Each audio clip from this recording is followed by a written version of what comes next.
All right, what's going on, everybody? This is episode 5 of Interviews with Warfighters.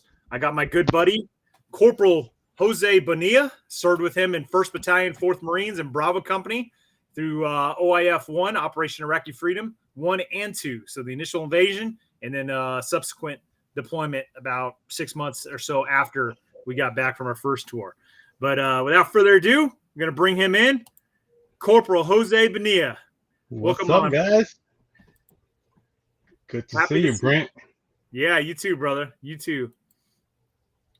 So let's kick this, man. Let's start this off. I want to go back. It's kind of like the whole purpose of this is kind of skylining you guys and putting you guys in the spotlight.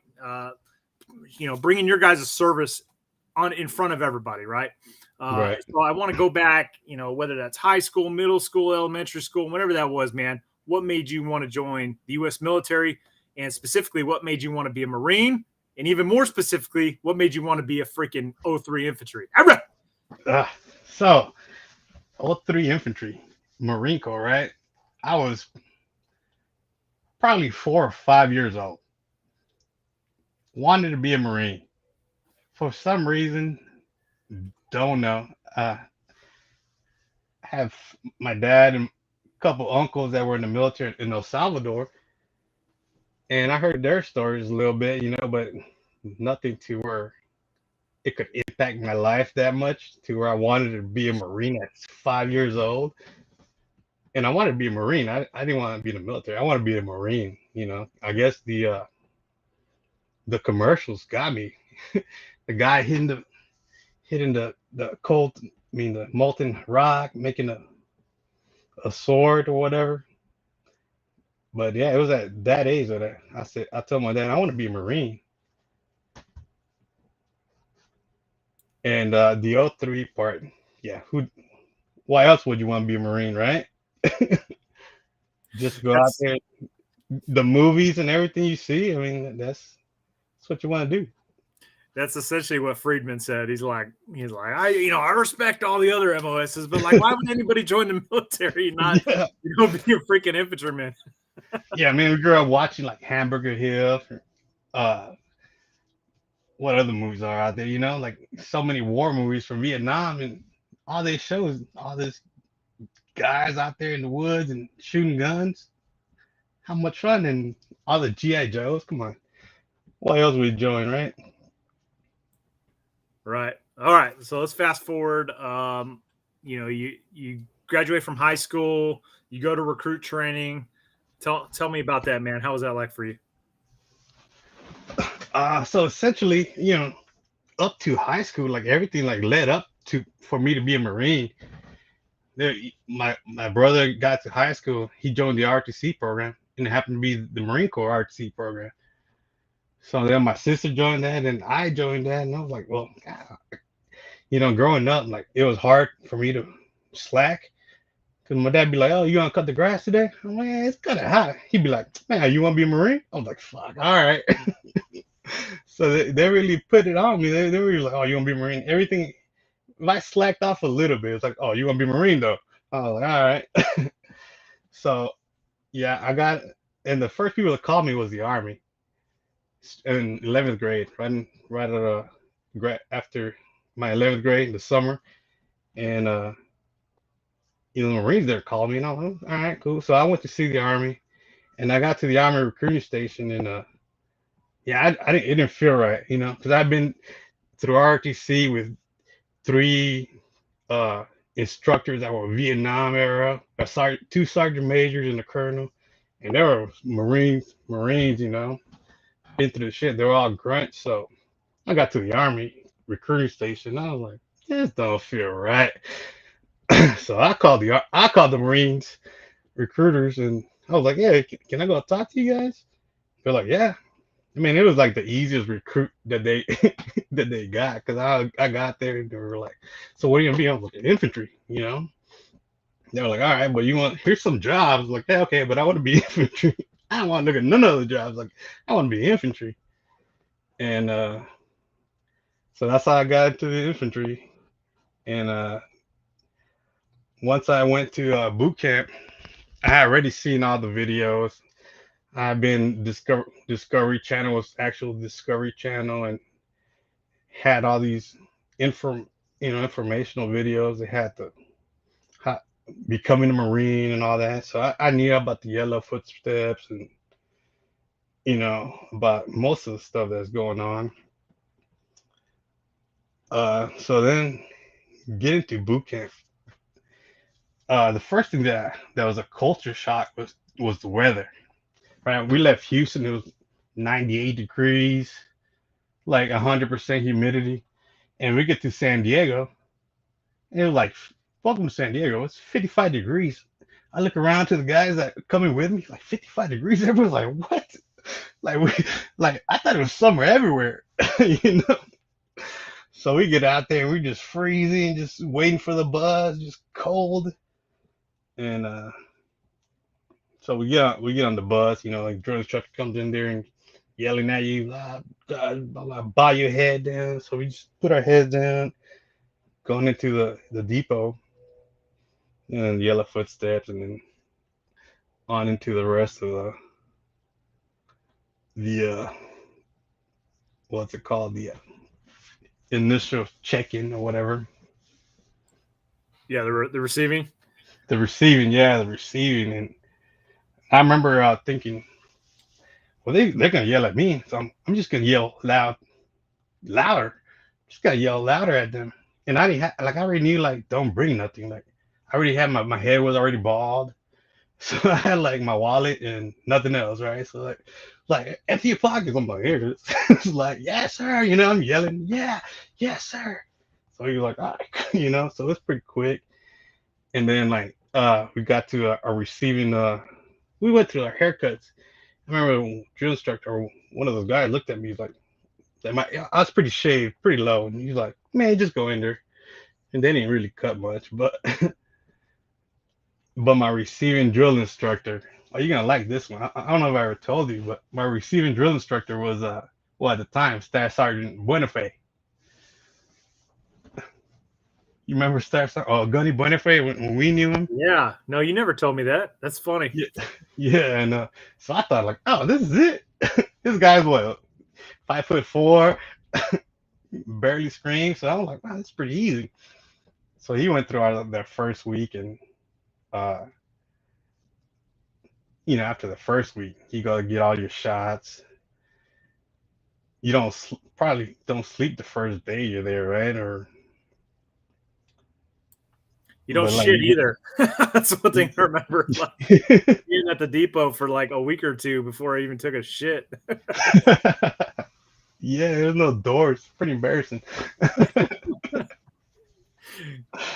So then, like, yeah, I got to what they call it, Black Friday. What we know is called Black Friday. Everybody else thinks it's shopping and all that. And yeah, I met my real drill instructors, and then it definitely turned different then. I remember the first thing they did was throw all our shit everywhere. you just trying to grab like the same size underwear that that you have, so you don't have like an extra small or extra large. And so, but we had everything numbered, but it was still a mess, man. And that's when I was like, what the fuck did I get into? But like I didn't know that was I didn't know all my stuff was gonna be laying around up for grabs for anybody. And then you're like, you got 10 seconds to get your stuff. It's like, oh man, so you're just trying to grab as much stuff that you can. I think I had like a extra small underwear, so like I had to wear like the same same underwear. So like I only had, instead of having 10, I only had like 5 or whatever it was. So to paint the picture for everybody that's not a Marine in here, when you get in there, you get in the squad bases first time, as soon as like they unleash the drill instructors on you, like you're sitting there with your sea bags full of your issued gear, like all the stuff you got issued before training. And then the first thing you do is they make everybody just dump everything you own onto the ground. So literally every recruit's shit is piled up right in front of them. And then what do you think those drill instructors do? They just walk down the aisles, kicking everybody's stuff all over the place. And then they give you like 10 seconds to grab stuff. So it's like if you had your size underwear, that probably got kicked across the squad bay. You're just like grabbing whatever, somebody else's stinky balls underwear and putting it in your sea bag. So Yeah, so that was shocking. I was like, oh man, I was looking around, like whatever, and then after that, everything came routine pretty fast. Maybe like a week, and then everything was kind of like do it right and scream loud and don't draw attention to yourself. Other than that, I mean that was just basically boot camp. Like I think I did so well. Like at the end of boot camp, one of my drill instructors was like, "What the fuck's your name?" Oh, shit, I did good. I think I only got to the squad bay like alone by my go get at the quarter deck alone once. So I did pretty good. I stayed under the radar there.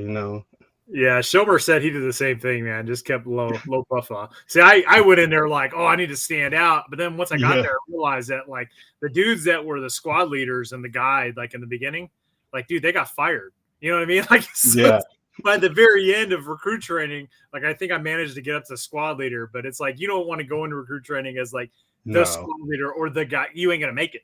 You're not. Fired. They're gonna go through like 4 or 5 guides before they finally settled on one. Oh yeah, no, I kept a low profile. All right, so you graduate, man. Let's fast forward. Actually, let me backtrack. You get to the top of the Reaper, and you get handed your Eagle Globe and Anchor, and essentially you're at that point, being told you're a Marine. How does that feel? Right. You made it. Oh, I mean, it felt good. Yeah, I mean, yeah, I'm 6 years old. I've been wanting to do this, 5, and after. It felt good. I was tired. I was like, all right, now it was probably it was a proud moment, man. He'd done all this like boot camp. Even though it was like it was a routine thing, it was definitely something that I've never experienced it again, like something like, man, I should go back to boot camp, get my shit together sometime. But yeah, they make you a Marine. They make you trainable, pretty much. Yeah, basically trained Marine. That's all you are. Yeah. Okay. But from what I remember from all the shows and all the things that I watched about the Crucible and the end, like you think like that's the end, right? At top of the hill, whatever, top of the Reaper.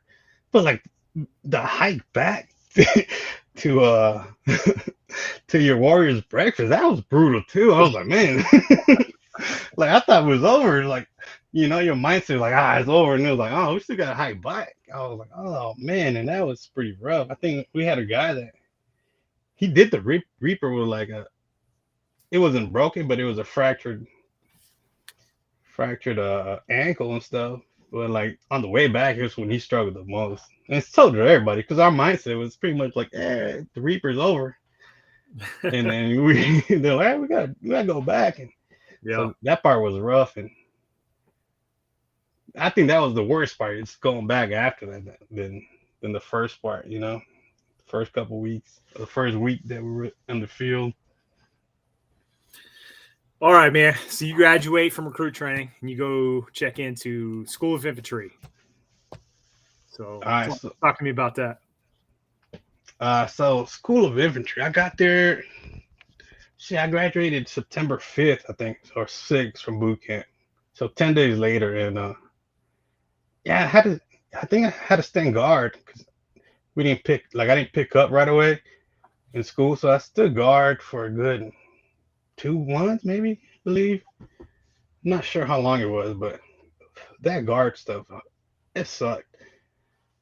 Let me preface this. So for those of you who don't know, so when you get to the School of Infantry, like they have training companies, and you might get there before a training company is about to start. So what they'll do is they'll take students that are waiting to pick up with a training company, and they'll send them to the camp guard there at Camp Pendleton.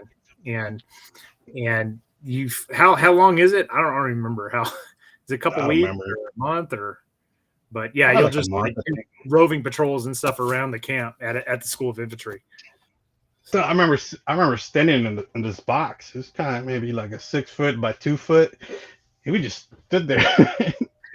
And you just sitting there and just like protecting this. I don't know what we're protecting. We just stood there with our rifles. We were just there for 6 hours. It's like you can walk 3 feet that way and 3 feet that way. That's about it. But after I picked up, shit, like, man, everything went pretty quick after that. And it was kind of training, and getting our MOS. I know So you talked about you wanted to be an 11 and all that. yeah. So what was your impression when they told you you're going to be an 0331? I was like, oh fuck, you know, because I think mine was like 11, 51, 31 or something like that. But because yeah, who doesn't want to be the 11, right? You know, at first, let's say, because nobody knows. I thought it was just like somebody else just give you a machine gun and then you just 11 with a machine gun. But yeah, I was like, oh crap, you know. But 11 was my first choice. But you know, once I started the machine gunner course training, it was like, okay, yeah, this is definitely way better because you see the 11s going out there hiking, spending night out in the mountains or wherever they were, and they come back all dirty. And we've been sitting in the classroom all day. You're like, oh yeah, sucks for you guys, you know.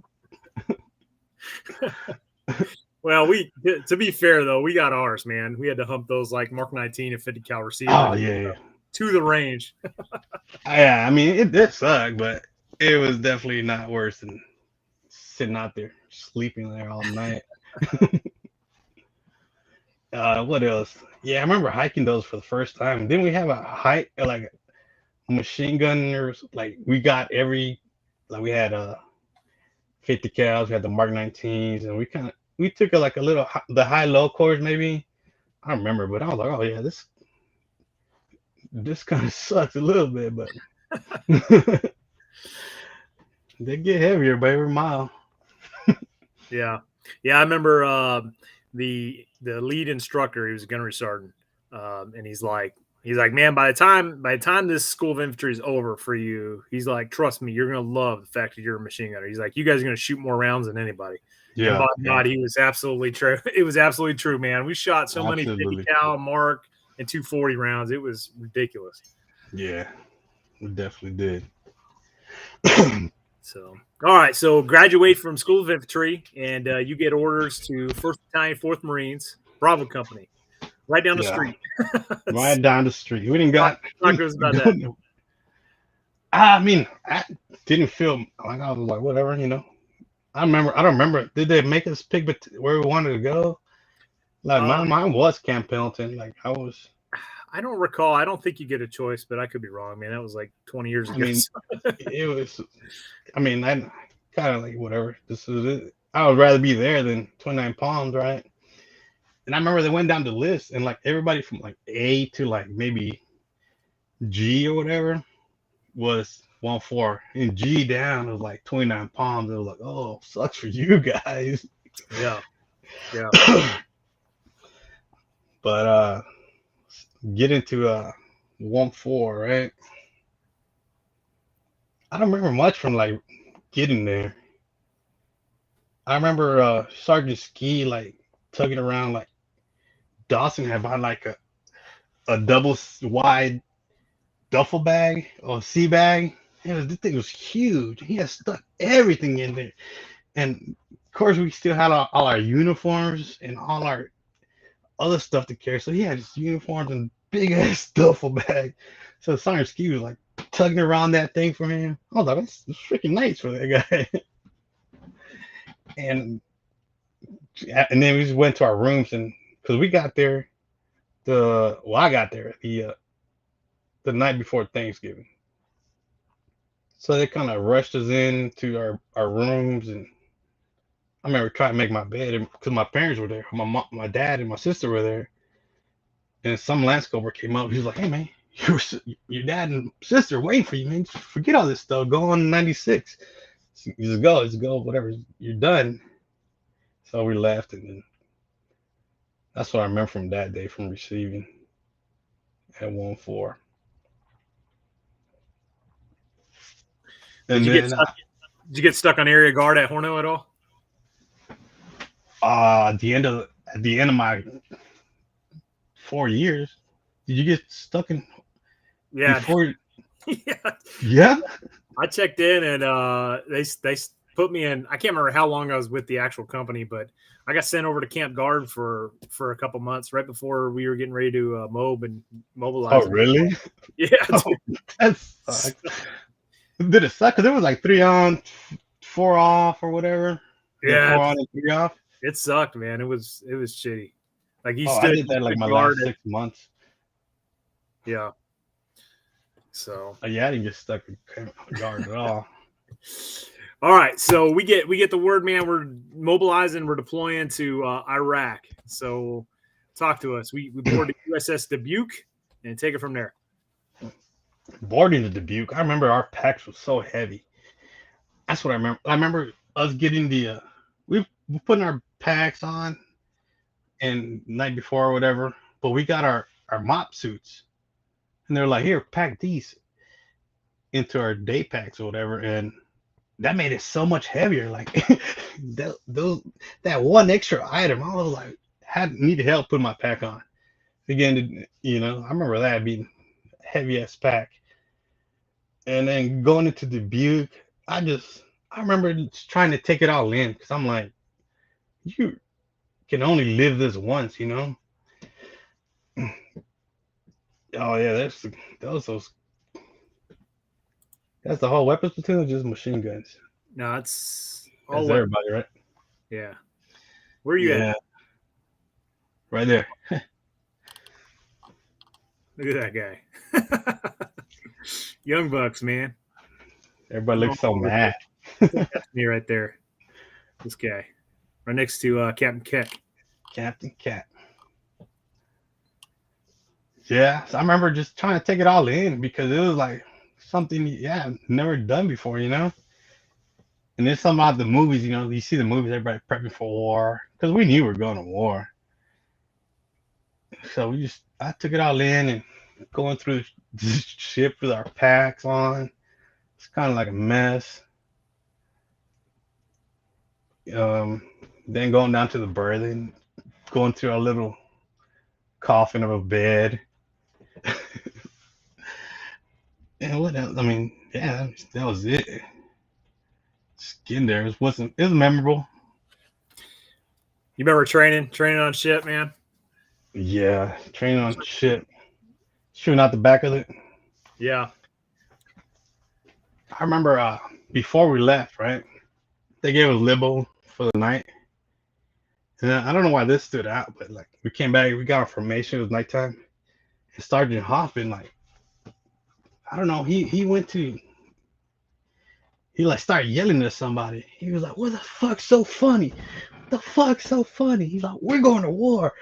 You don't see all these 13 Super Cobras on the ship? You think you're not going to war? What the fuck's so funny about that? I was like, oh shit, I guess we're going to war, Because it was, how many Cobras were on that shit? Remember that? You see all those? Yeah, so he was talking about all that, and forgot who was laughing or messing around in formation. But I remember that specifically. He's like, what's so funny? Look at all these helicopters. You think we're not going to war? Yeah, dude, that flight deck was loaded down. 53 Cobras, 46s. I mean, it had everything on there. So there was no question, man. Yeah. So I was like, oh, okay, this is not normal, right? Because I thought it was normal. So like, oh, this is not normal then? Oh, okay, cool.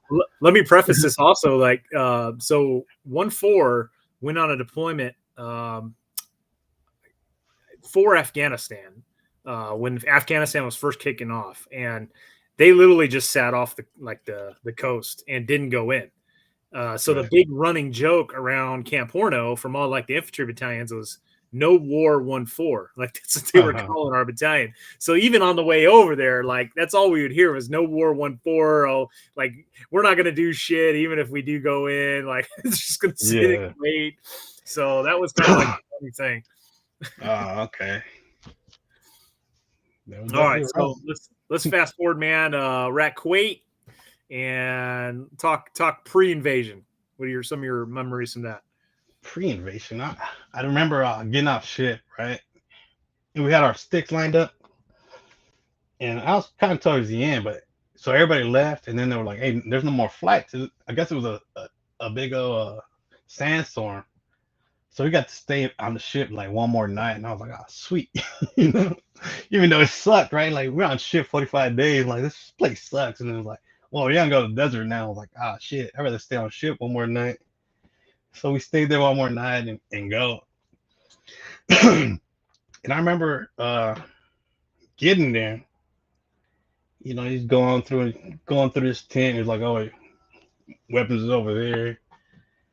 And then like through all that like training, you had to prove yourself to to your senior Marines or whatever. So I've done proof, getting shit from my senior Marines this whole time. And I get to Kuwait, and because we had people there in Afghanistan. I mean, in Kuwait, they were part of our. We had Nehru, Albright. So I got new senior Marines. So like the fuck game started over again, and I remember I hated that.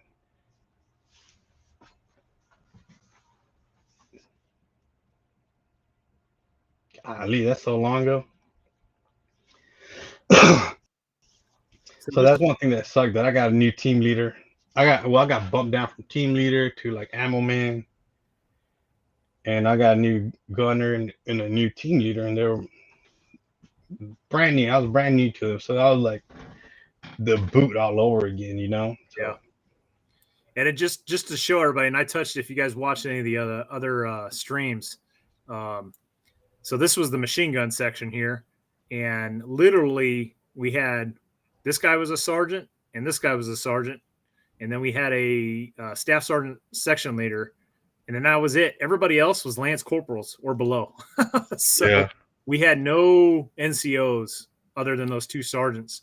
And so all the team leaders were lance corporals, and they were colloquially known as senior lance corporals because they had done one deployment. That's one thing. That's one thing I didn't know. I didn't know there was a senior lance corporal rank. There's not. It's I know, but there is. Here comes senior lance corporal. He was like, "Hey man, you Bonilla?" I'm like, "Yeah, what's up, dude?" He's like, "Oh, what's up, dude?" I'm like, "Yeah, what's up?" Oh, he hated me. I'm like, "What's up, dude?" He's like, "Oh, what's up, dude?" How about how's morning, lance corporal? Okay, I see how it is. Yeah, even as a lance corporal. Yeah. All right, so let's fast forward. Getting ready to invasion is going to kick off, man. CO gives a speech. You remember that speech? RCO? Yeah. Captain Gomez? Yeah. No, I don't remember that speech.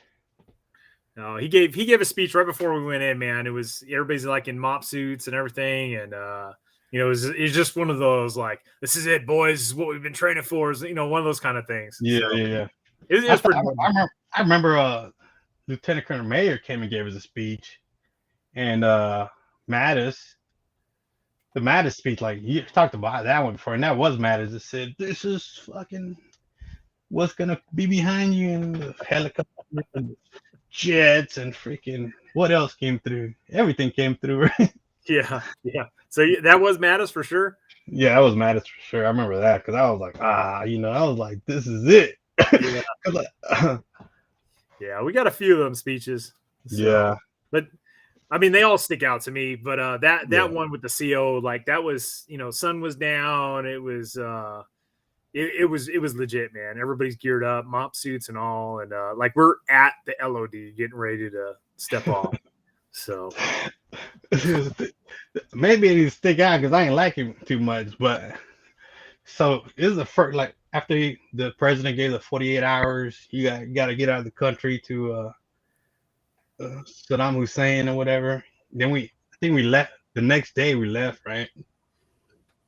And we put all our packs in on the tracks, and then we still had our day packs, and then we went back to put our day packs, and there were so many people there, so it was like, hey, just put your day packs in formation, and we'll put them on, right? So we get to the first night there, which it wasn't the LOD yet. We were just moving out, and everyone's like, put on your mop suits. So I'm like, all right, cool. I jump on the track, everybody jump, get in their packs, everybody's like, this is yours, this is yours, this is yours. Mine wasn't on there. I was like, where the hell's my pack? And my mop suit was in there. So I was like, oh, where's my freaking pack? So I go to Albright, right? Albright, my gunner. I'm like, hey, Albright, my pack's not on the track. He's like, what? So we go to Sergeant Hoffman. Sergeant Hoffman's like, well, go fucking find it. So we are like spread out throughout the desert, right? We think like a mile maybe wide, maybe between the whole company. So we're running from track to track. Hey, y'all got an extra pack? Yeah, extra pack. You know, running up and down. It's nighttime by this time. And we run back and forth and nothing, right? We get back, like, sorry, we can't find it. He's like, well, I just called on the radio, you know, the CO track has an extra one. I was like, oh, you had radio? Like, couldn't have done that like 20 minutes ago. So they were like, it's the CO, right? We go looking for CO's track. And, you know, I'm going to ask somebody this, walk by, like, you know, the CO track's at. It's like, oh, yeah, the CO's right over there. And I was like, no, I don't want to talk to the CO. He's like, hey, Captain Gomez, somebody wants to talk to you. And I was like, no, I don't. So then he just like looks up, like they were all hunched up over a Humvee looking at a map. And it was, I'm assuming it was all the platoon commanders, right? now. Like, oh, fuck. Like, he just looks, and he's looking at me, and I was like, there's a Marine that lost his pack, you know? And they said it was in your track. Man, he just gave me this look, and he like chewed my ass and like in whisper mode, you know, because it was nice. Like, get your fucking ass out of my face. And I was like, yes, sir. So me and Brad took off. We went back. It's like, no, it's not the CO's track.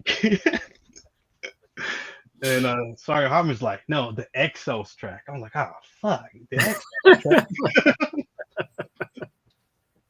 So we run back down the line looking for the Exos track. We find First Sergeant Archibald. He's drinking some coffee. He's like, First Sergeant, where's the Exos track? They said an extra pack there. He's like, oh, yeah, it's right there. I'm like, okay. So we grab it, hightail it back to our position. And then here comes a Humvee. Gunny Morales. I'm like, I get another ass chewing. He just, I don't remember what he said, but I was like, man, I got so many ass chews that night. So finally, I got my mop suit on, and yeah, after digging the holes and all that, it was just like, I'm ready for bed, you know. It was my first night of the war. I was running around the whole line, just getting my ass chewed by everybody. I've got a picture of the CO. You guys don't understand. Like, our CO, Captain Gomez, is this mammoth of a man. He's a big dude. Yeah. And Bonehead, no. Oh yeah. Like, let me preface this, guys. Bonilla's call sign or nickname was Bonehead, and it was not a derogatory term. It's just that was his nickname, and that's what he went by for all these years. So it's like, yeah, they'll call him Bonehead. Let me pull up this picture here. All right, so that was the commanding officer, and that was our company first sergeant. You can imagine a young little Lance Corporal Bonilla, or were you even a Lance Corporal or a PFC? Now it's PFC, yeah. PFC going up to this big striking man looking for his Oh pay. no, actually, I was a Lance Corporal. I picked up in Kuwait. Yeah, yeah. He wasn't smiling that night. I tell you Yeah, that. don't let the smiles fool you. Yeah. Oh, one thing I want to point out, I just noticed this. Look, so you see this bandage on the first sergeant's arm here. That was smallpox. Yeah. We had to get the smallpox shot on shit. You remember that? Yeah. A lot Right of here. people got it. We had to get that Got it smallpox. infected, right? Disgusting. People got it on their face sometimes. Yeah, ship is not a cleanly place at all. Yeah. So, Ship was crazy. all right, so invasion kicks off, man. We crossed the LOD into Iraq. Talk me through that. What was life like? First, I remember they told. I think the speech you told us. They're like, yeah, they're gonna be here at They said 1900 Zulu. They're gonna stop dropping bombs and we're gonna start moving. And I remember start hearing the bombs going. And I looked at my watch. It was 1900. I was like, man, these guys are good. You know. So I was on air watch and I'm like, yeah, we're about to cross. And I'm thinking, you know, young and dumb. I'm thinking, we cross this border. It's gonna be on. We're gonna start shooting rounds down range. But it was a long night. Just a lot of driving. And I don't think we even crossed the border until like the next day. So I was all excited for nothing. I remember that. Just kind of just waiting, just driving. And I remember hearing the bombs going off for about 2-3 hours. And then there was a big, large flame in the distance. And but yeah, once we finally crossed it, everybody was like, we're crossing the freaking border now. Everybody at the ready, and then we just waiting. Like we didn't see nothing for a couple of days, I don't think. Yeah, and then every time we stopped for like the night or whatever, like we had to dig in. So here's a picture I found last night going through my stuff. So all of these are just fighting positions. You guys can see all the tracks, herringbone and whatnot, but these are all fighting positions that everybody's digging in. Just so anytime we came to a stop, you just had to start digging, man. I couldn't tell you how many times we dug fighting positions. Even if it was like 5 minutes. Yeah. And just so everybody knows, machine gunners dig bigger, more elaborate fighting positions than your average rifleman. Things called the T and the L. Oh man, yeah. They are not easy to dig. I didn't even know how to I started digging. I was digging like a shovel, Operator like, nah, man, just dig into it. Yeah, teach me, just break it up and then sweep it out. And there's so much sand everywhere too. That was the rough part. Then you have to sleep in it, and like we didn't sleep in it, but it was definitely just sand everywhere, and then just digging it sucked. Did y'all threw the dirt back in there after y'all left? I don't remember, man. I remember we did that once, maybe twice, and they were like, "Fuck it, you just leave that hole." Like we can just fill that shit back up. I do remember though, as we pushed forward, like getting closer to like Baghdad and stuff like that, like it started getting a lot more green. And I actually have a picture I can show you guys, but like it got to a point where we go from barren desert to freaking looks like jungles and rice paddies of Vietnam, man. Yeah. Yeah, I remember that part. Yeah. I'll get that picture pulled up, but talk about first contact, man, during the invasion. First real contact or first? Yeah. I want to talk about the first time we saw a village, right? First time we came to a village, or it was like a little town, small town, and I get out, and then my team leader gets out the hatch. Whose hatch? The commander's hatch or the track commander's? Yeah, he gets out of there, so he takes out his deuce gear because he couldn't fit. So we get out to the, he gets out to the position, and he's like, "Hey, go get my gear. I'm like, what? What do you mean? It's like, go get my dooski. I couldn't get out of it. I was like, fuck, all right. So I go back there, go to the track, and I find this shit, right? I'm coming back. I come back, Sergeant Hoffman's over him, hitting him over his head. Hit him in the Kevlar with his buttstock. I don't know what he's saying. I'm like, oh, yeah, I don't want to go over there.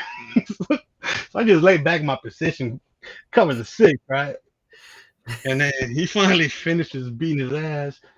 He comes back to me. He's like, and you don't ever forget to leave your gear in the track. I was like, I did, Sergeant. What are you talking about? But I remember, like, I first, because it was like a real quiet morning. I hear roosters, and yeah, we just stopped to, I don't know what we stopped for, but after that, we got right back in, and we don't. But he got his ass beat for I don't know what. Yeah, it was a different corps. Yeah. You know, I think about what it was like for us, you know, in those days, and then you think about like Vietnam, Yeah. you know, Korea, World War II. Like they had to have been amped up even more, man. Yeah, I bet. Let me just put it this to you guys: like, if you fell asleep, and you did because they freaking ran us ragged, man. You woke up to somebody taking their Kevlar and smashing your Kevlar with theirs. They called it turtle fucking, and they just whack hit you as hard as they could with their Kevlar on yours. I got woke up with an E-tool. So, here's that picture I was talking about. Look how green that is, guys. That is Iraq, believe it or not. The palm trees and everything. Yeah. So that was off the top of the track. That's a picture I took over my 240. So yeah, it's crazy. So, anyways, talk about first contact, man. El Nazaria. Well, I don't remember where our first contact was. I don't think it was Al Nazaria. It was before that, I think, and it was just some farmers shooting at us. And I remember hitting our tracks, and everybody on Air Watch just ducked. They're like, someone's shooting at us. And we were like, well, let's shoot back. You know, it's like, why are you ducking? Just shoot back. So they started shooting back, and then they say, all right, contact left. So we all got out. And I remember this is like the first time everybody's kind of a little trigger happy. Yeah. So Albright wanted me to get, so like our team leader was an 11. So he didn't know nothing with machine guns. We had picked him up like maybe the last 2 days before the invasion kicked off. So Albright was like, you go out there, find a spot for me to get down, and then cover my six, whatever. So I had to be the first guy out the track. So I got the track, find a spot. He started laying cover fire. At what? I don't know. And then everybody was like, shoot at that house. And people just started shooting at that house. And he just like 100 round belt machine gun. I think Swarzy hit like 2 rockets at it, 203 rounds, a grenade. I mean, there was a combat roll. I mean, we were just excited to get some, right? And like at the end, we're like, ceasefire, you know. So we all stopped shooting, and like someone goes in, and a family, it's like a family with 2 kids comes out. We were like, oh man, definitely the wrong house, you know. But that was our first like real like time getting shot at. But then I guess the guys like went out the back into like drainage, hit an irrigation ditch or whatever, and took off. But yeah, I remember I was attached to the Dirty Dozen. You remember the Dirty Dozen? No. Oh, they were the first one that came to Kuwait. Okay. Yeah. So I was attached to them. So I was like the only boot. Everybody else was Lance Corporals, and they've been there. They didn't have a real boot. I think Swarzy was the only one that was there with me. But like I didn't know Albright. I only met Albright like 2 weeks ago, you know. So, but those guys were fun, man. They were funny characters, and they'll talk shit to each other the whole trip, you know. It was good. It was a good time with them.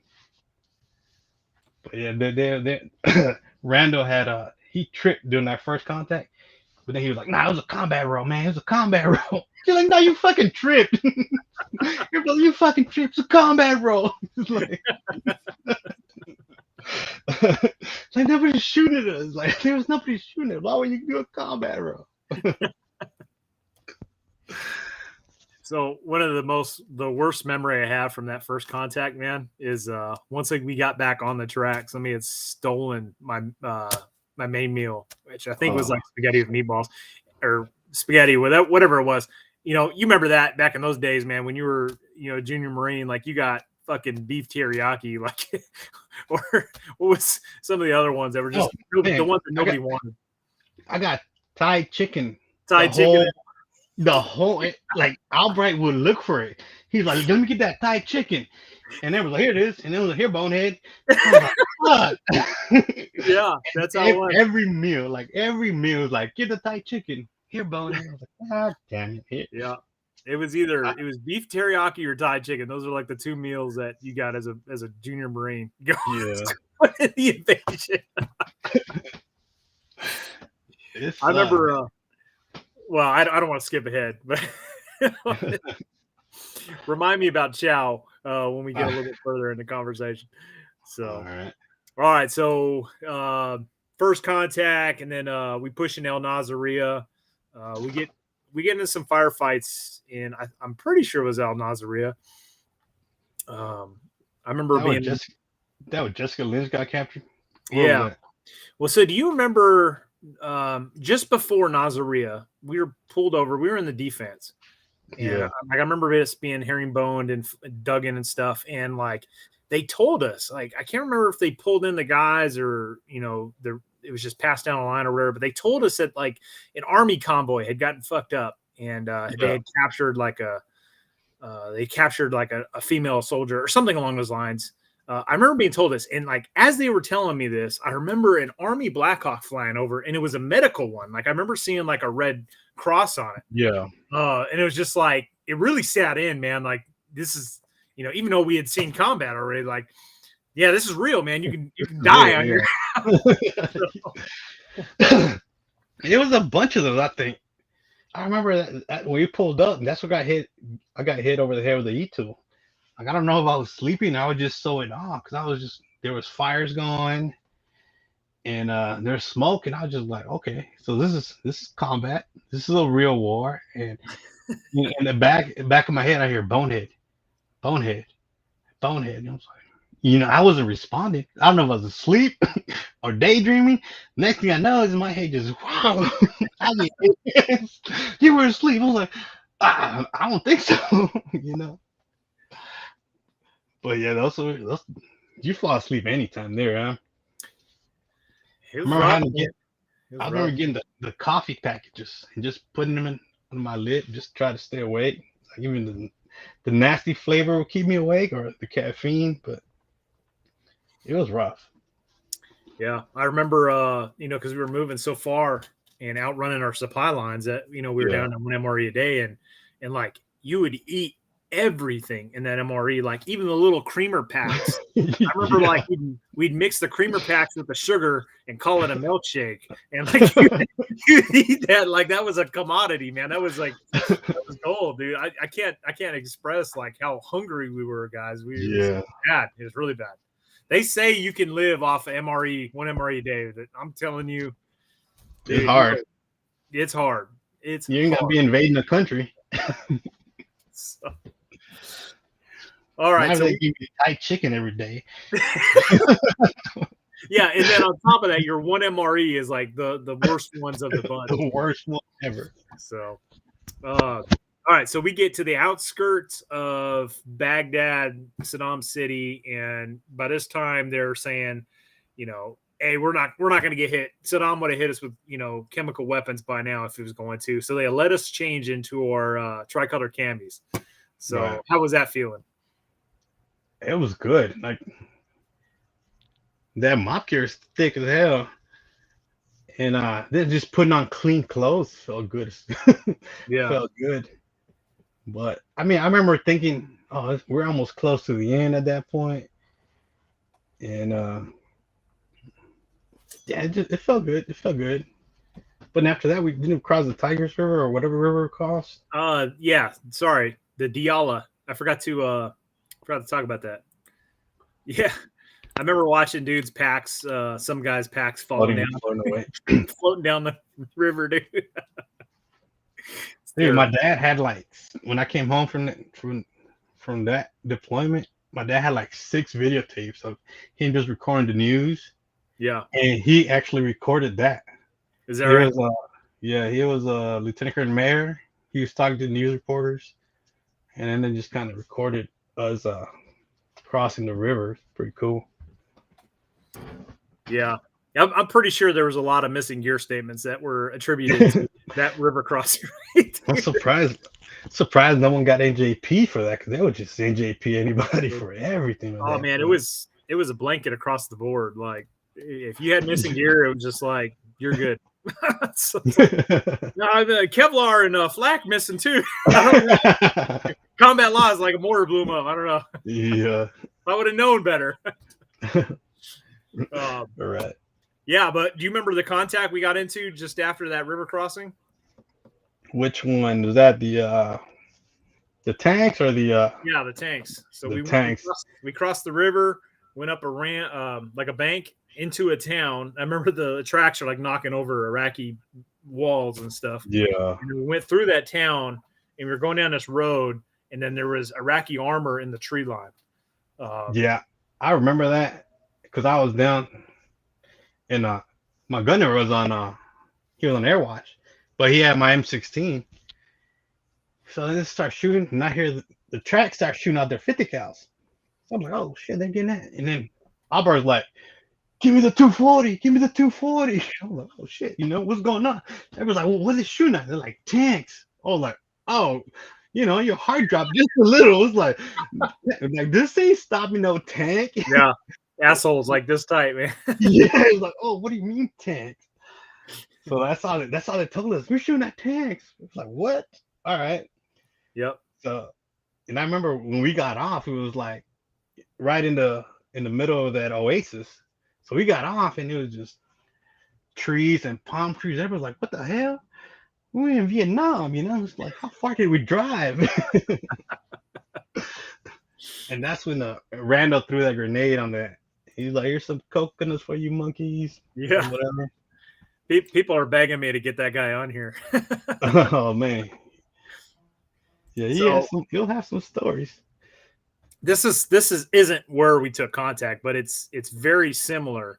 Like picture the Amtrackers saying, there's enemy armor in that tree line up ahead, right? And all of a sudden the ramp drops, and it's like, all right, get them, and we're getting online and assaulting into that tree line. That's pretty much what it looked like. So. Yeah, but there was nobody. They had ran off right before we got there, right?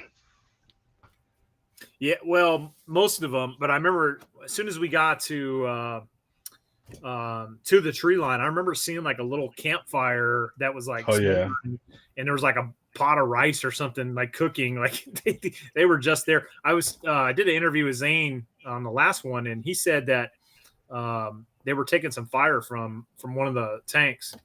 Really? He doesn't know for sure, but he thinks that grenade that was thrown inside the tank for a reason.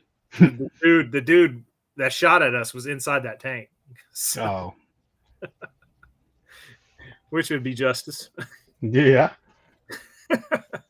Would imagine. I mean, obviously, Randall did it for a reason, right? Yeah. So, all right. So, well, we get to Saddam City. We have a pretty big engagement there, and then we have to clear several buildings. You remember any of that? Oh yeah, perfectly. We stopped at, I guess one of our tracks got hit crossing the bridge, right? I think from 2nd platoon, but we stopped right at the edge of the bridge, and me and my gun were pretty much facing the road of the bridge, and then Castellanos' gun was right above us, and we just had that bridge just like, don't let nobody cross. Yeah. So as soon as we got there, we saw enemy. We started shooting, and yeah, we eliminated them. And there was a tank in the middle of the bridge, and interpreter is telling everybody like, "Don't come to the bridge. Do not cross the bridge." But guys, they weren't listening. They just kept coming and like coming to the bridge, and they were like, "Well." First it was warning shots, and they kept coming, and so we just had to light them up, man. It was like it was an empty bridge, but by the time we got done, it was a parking lot. Just people just trying to cross the bridge for some reason. I don't know if they were enemy or civilians, but like they just kept coming to like I'm sure the first 4 or 5 hours was a lot of enemy, and after that it was a lot of civilians that just weren't listening. Yeah, that was a sticky situation. So it's like if you guys can picture, you got a huge river, and on opposing banks is the enemy, and then one side of the bank is us, and then there's this huge bridge, and it's like we're shooting back and forth at each other, and then you got potentially enemy or potentially civilians trying to cross the bridge coming towards us. So it's just it's a no-win situation. It's a big shit show. So, but that's war. It is what it is. I remember that bunker being taken all out by 203 round. There's a lot of cool stuff there. I mean, that's when we lost Garza. Then Yeah. what else happened there? So before that, so like I told you, my team leader was in he was in 11, right? And we stopped somewhere way before that, and Sergeant Hamid comes up, and he's not in the team leader position, right? He's just laying off by the side. Sergeant Hamid's like, "Hey, what are you doing?" He's like, "What? What?" He's like, "Go be a team leader." He's like sitting next to him, like, you got to hold on next to them. And he's like, "Oh, well, I didn't know that. I'm an 11, so I don't know how to be 03, 31 or whatever. I'm an 11." He's like, "Oh yeah, well then you're fired. Bonilla, you're a team leader now." I'm like, "Hell yeah!" I jump on there, I spoon him extra hard, just get on there, and then like I remember him telling me like, "Oh, you still carrying the ammo? I'm gonna carry the T&E, right?" I was like, "Yeah, sure, bro. Like I'd rather carry 500 rounds of ammo than a goddamn T&E. We're in a fucking war." uh, so that was the only reason that I got to see everything that at the bridge, because I was team leader by then. Well, I was at a team leader position. So like, yeah, that was pretty cool. And then like, yeah, I remember I couldn't shoot the gun. I wanted to shoot the gun, right? I was like, I wonder, but like every time like Albright left, like the corporal got the gun, right? I'm like, man, I want to shoot. Like I want to shoot. But no, I didn't get to shoot that time. Just being team leader. Yeah, it was crazy. I don't remember. God, it's so long ago. I don't remember when the switch took place, but I remember when we stepped off. I was a team leader, machine gun team leader. So if you guys don't know, like in a machine gun team, you have a team leader, a gunner, and an ammo man. So your team leader, obviously, he's the team leader. Like he determines like where the machine guns are going to get set in and everything. And then you have the actual gunner who has the machine gun, and your team leader carries the tripod, and you have an ammo man that carries extra ammo, but he also has other stuff like the flex mount.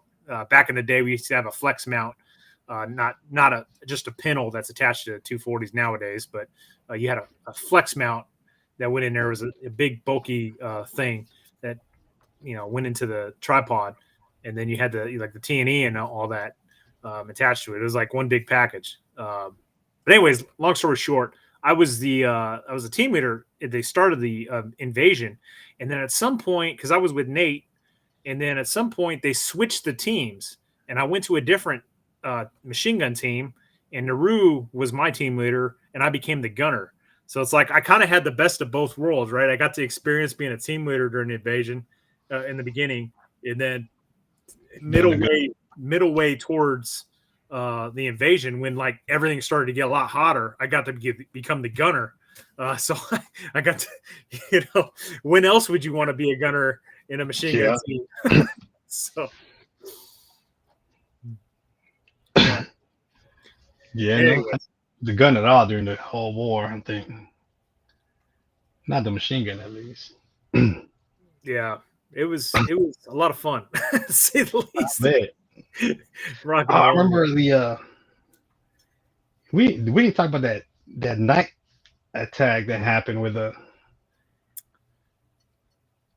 whenever the whole battalion was coming towards us. Yeah, Whatever it was. That was crazy. Yeah, that was before Nazria. Yeah. So that night was so what we had a contact lab. We had to clear a gas station, and we saw some guys running. We shot at them or whatever. But I remember like them telling us, all right, we got to go set up in our positions or whatever, because there's a whole battalion coming. And then there was a truck. It was nighttime by this. There was a truck with lights on coming. Just lights on. We were like, oh shit, there's a truck coming. Like, and tow missile just lit it up, right? It was like the easiest kill he had. We were like, all right.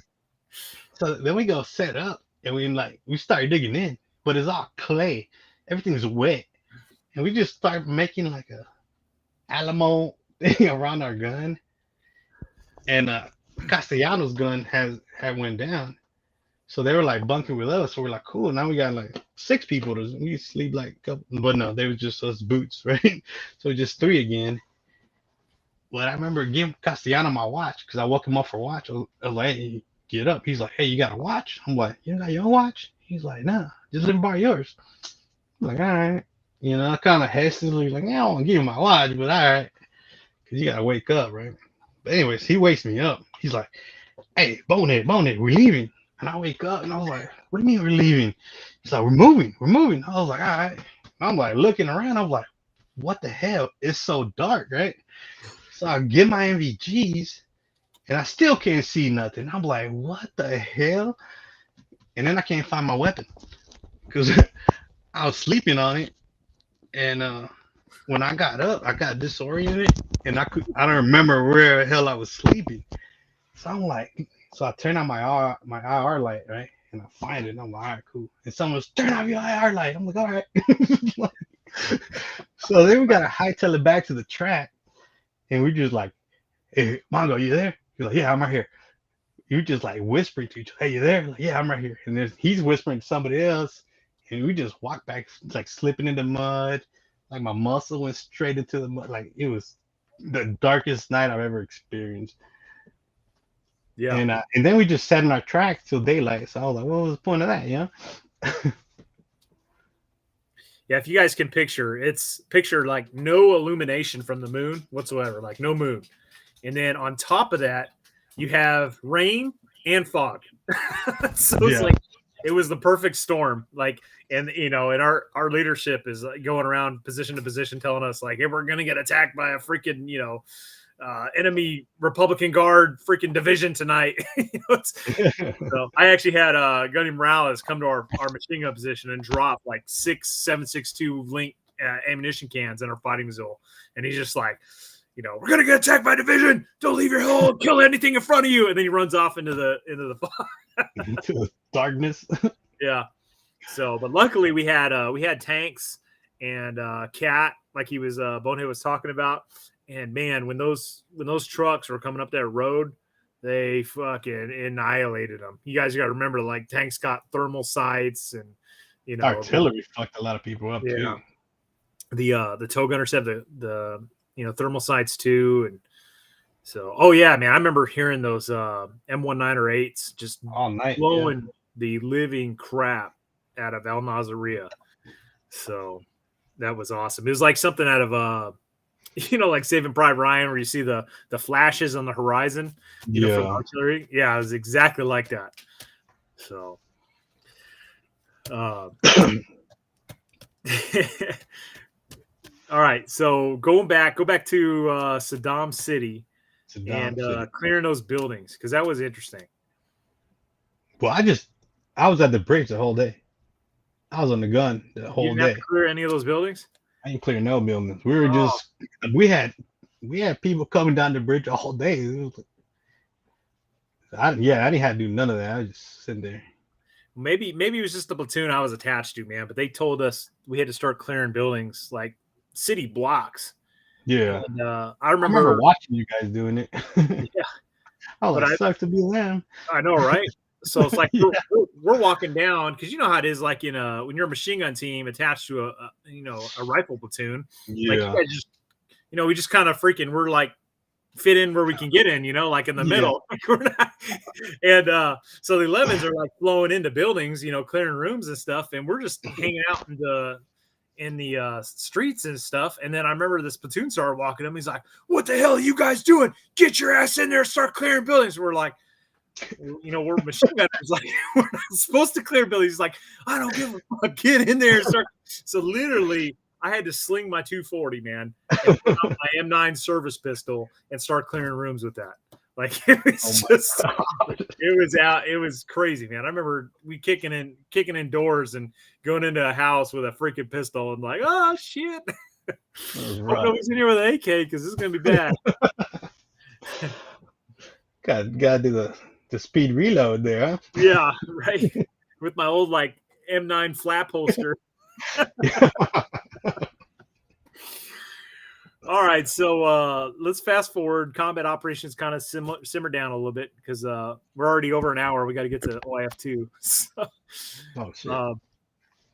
we end up going to a cigarette factory. You remember anything from the cigarette factory? Yeah. Nothing to stand. I remember them fighting amongst each other. I remember who they shooting at? They were just fighting amongst each other. I remember all the cigarettes. I remember someone just got a big old Steps on Collins, grabbed a big sack of cigarettes and just it's like, hey guys. What do they Merry call it? Christmas. Sumer? Was it Yeah. Yeah. Sumer, something like that. It's fucking. I never did tobacco or any of that stuff. I'm probably like one of the only grunt in the Marine Corps didn't do tobacco. Probably. But like all these cats and dogs are ran out of their cigarettes, ran out of their dips. The trackers are like making a living off of selling, logs of Copenhagen that they had stocked up on to the grunts. And we get to the cigarette factory, and it was just like it was bad, man. Like guys are just like getting all these Iraqi cigarettes, which nasty. Probably aren't the most healthiest thing in the world, and they're just smoking the crap. I'm sure they weren't FDA approved. I'll tell you that.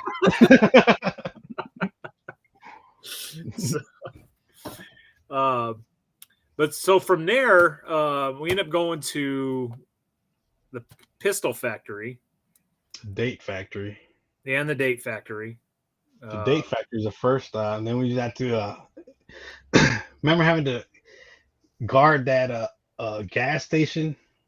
Oh, not yeah. let anybody fill up. They can only fill up cars. Then people coming up with like little cans, like nah, just cars or whatever. Yeah, we did that for a couple weeks, maybe. Yeah, month, maybe at that.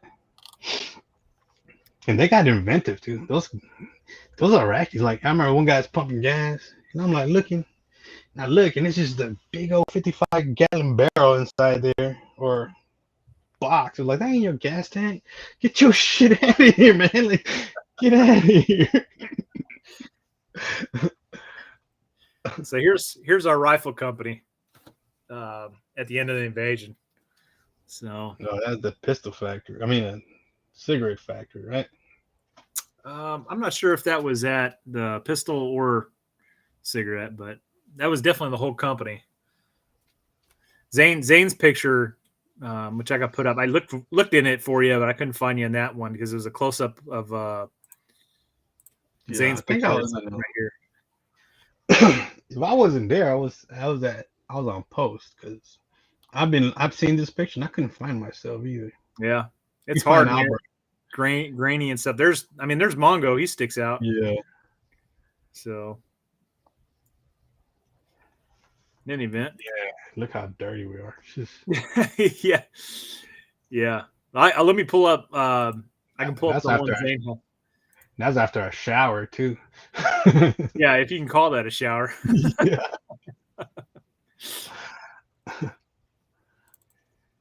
Right. Yeah, I'm gonna pull up Zane's photo here and look at this.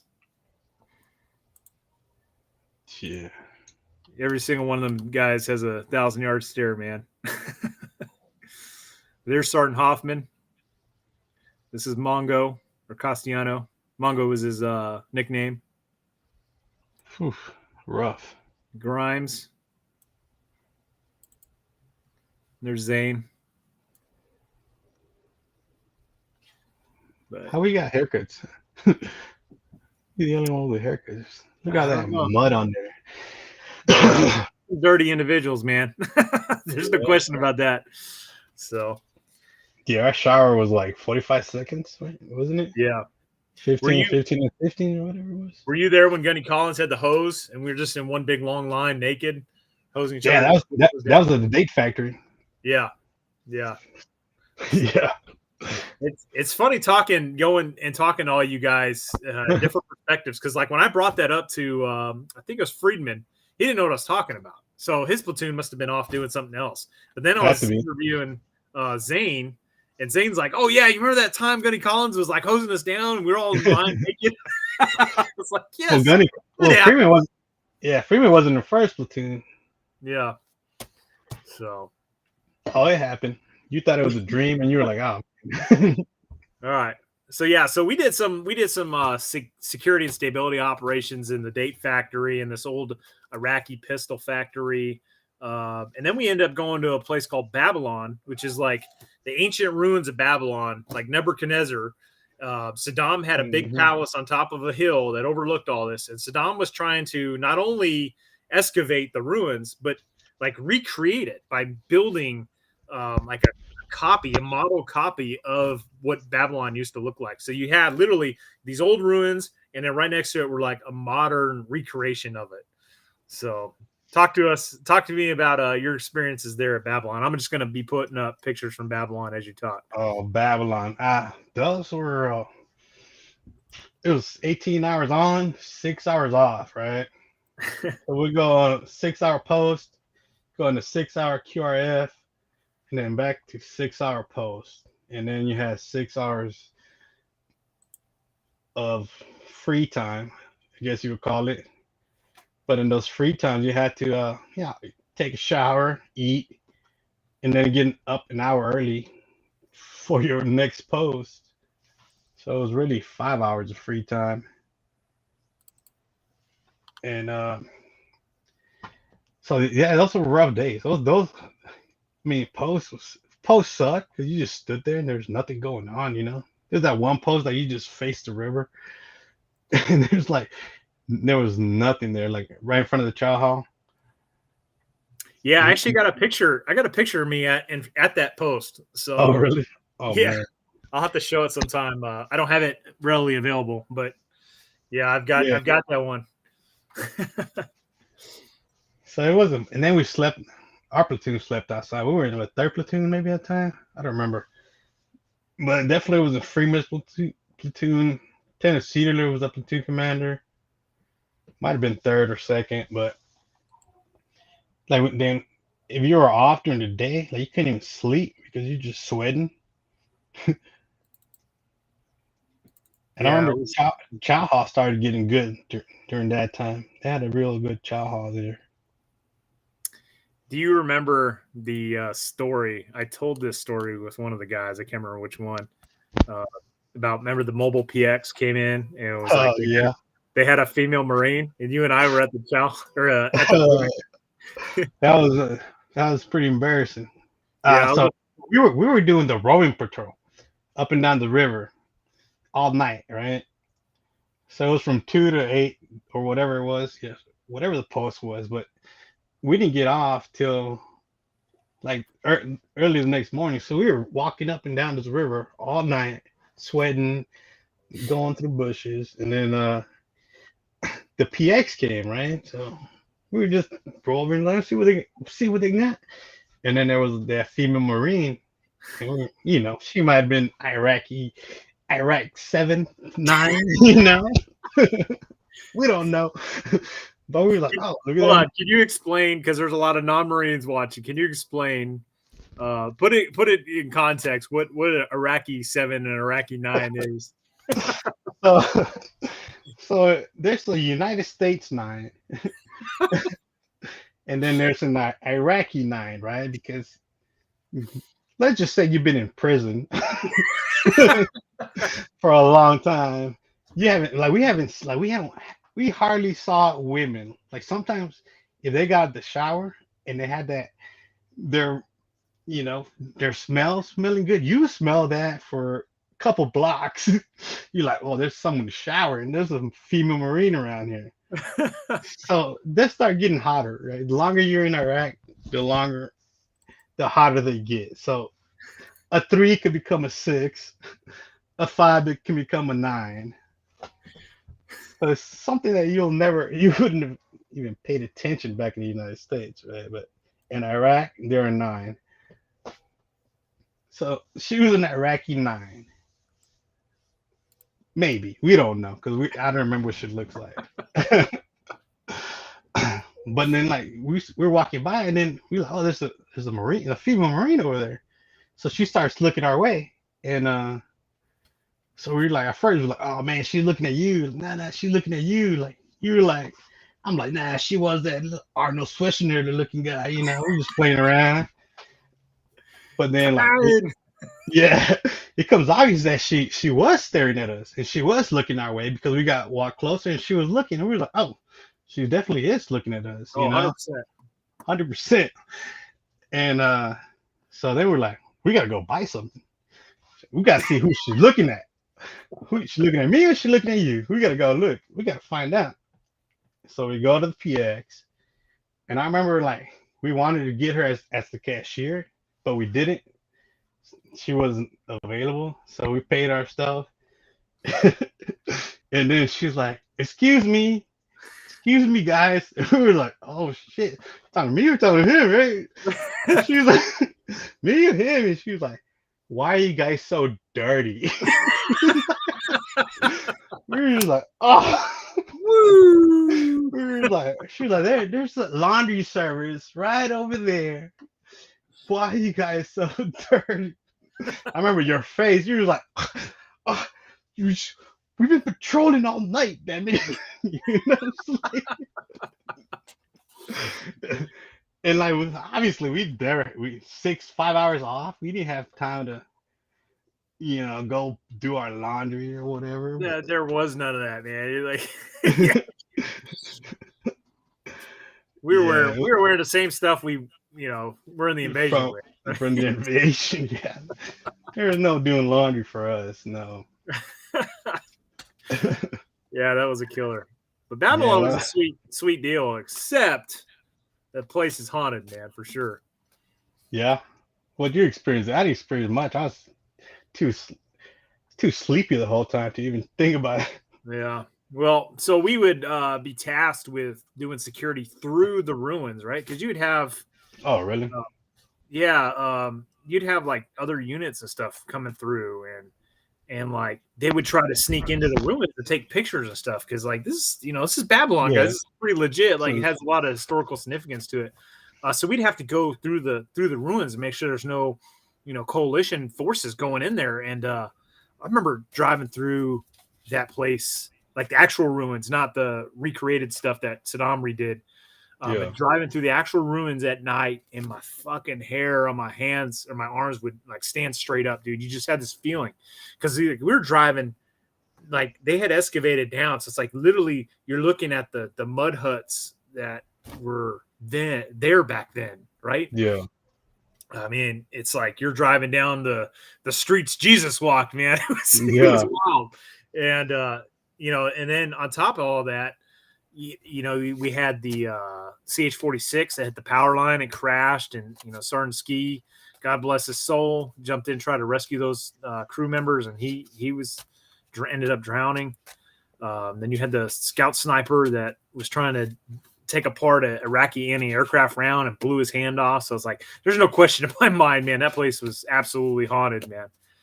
So Yeah, when Sergeant Ski went down, man, I was on that roving post on the Humvees, but we were out there mudding and just jumping, trying to make it jump or whatever. And then we went to Chow, and we saw Sergeant Ski. He came and fucked with, because it was me, and Marty. You know, everybody likes Marty. So he came and fucked with Marty a little bit, just telling him a joke and whatever, blah blah. And it was Corporal Llorente and Lubick. They were the driver and the A driver. And me and Marty were in the back. So I just remember them saying, "Let's go, let's go." So we left, and then they told us, a helicopter went down, and we went across the wire, went down to the river, and either Llorente just jumped in the water, Lubick jumped in the water, and me and Marty just went up to the side of the river. He's like, "You gonna jump in?" And I'm like, "Man, we gotta hit security on these Humvees, But I didn't. I'm not a good swimmer, so I'm like, I wasn't jumping in. And so I just like, man, let's just post security, because we were out in the wire. There's civilians coming. There's houses and stuff. So we just post security and just kind of just stood there, and there people doing the human chain, trying to get to the helicopter. But yeah, man, he's a brave man. He jumped in there knowing he couldn't swim, man. Someone told me that he knew he couldn't swim. Man. I was like, man. Micah, when I was interviewing him, man, he said that Sergeant Ski actually told him before the invasion, like he hated water, he hated swimming.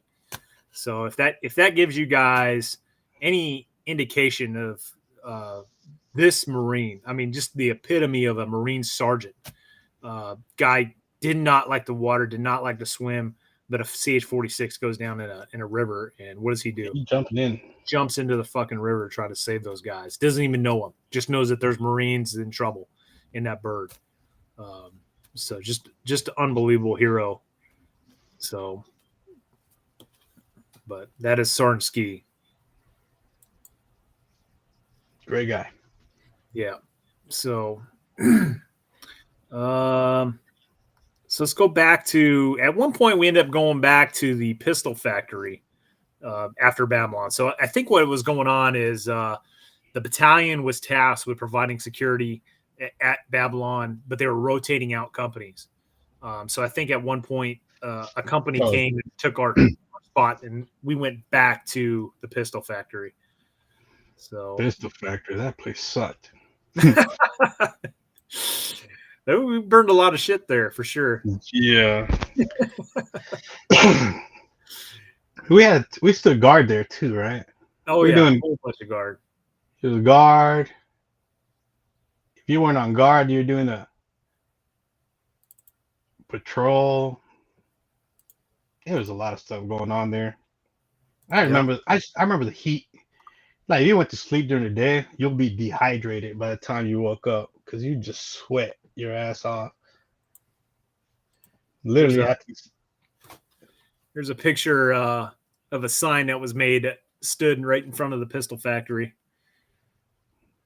Oh, that's all our positions. Yeah, it's pretty badass, isn't it? Yeah.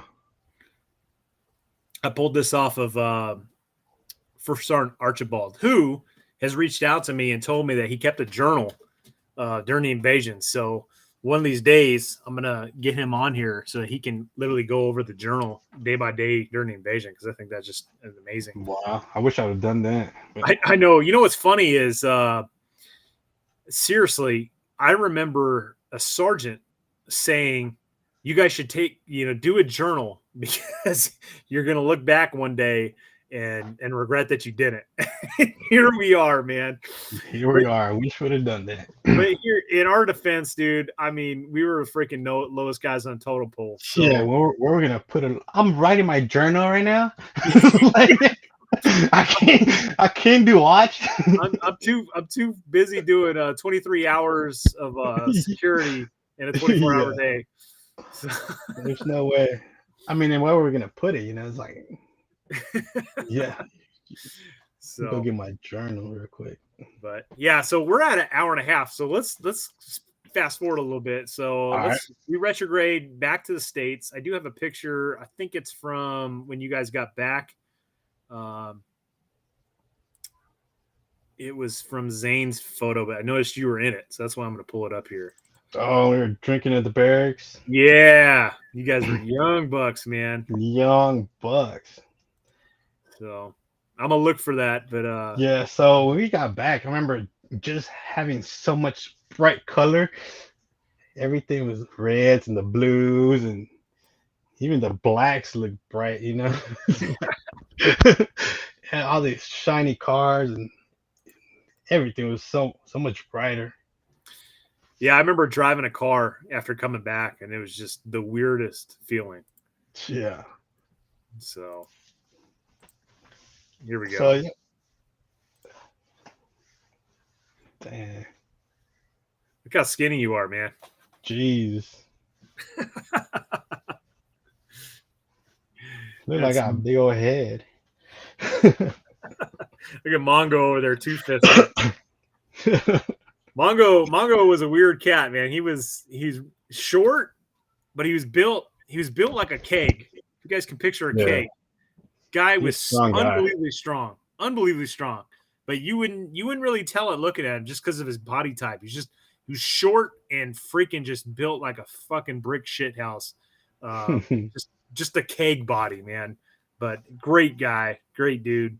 Hopefully I can get him on here one day. It was cool about coming home, and everybody who came from the forward party was out there with just beer cases and fruit, and it was like a real good welcome home party kind of deal. You know, and I wasn't expecting much of that. I just thought he was gonna come home, put our gear up, and then go on in '96. But yeah, it was the works, man. You remember that big parade they had in Oceanside? Yeah. It was a big deal. Like, we had our camis on. Like, we're actually going to wear our camis out in town. Like, yeah. Like, they did an actual waiver so that Marines could wear camis out in Oceanside, California for this parade. It was nuts. It was a different time, dude. Everybody thought the war was essentially won and over. Yeah. Everybody was happy. So, but lo and behold, like 6 months later, round two, man, 1-4 is going back. So talk about that, man. We're getting on ship. This time the USS Denver. The USS Denver.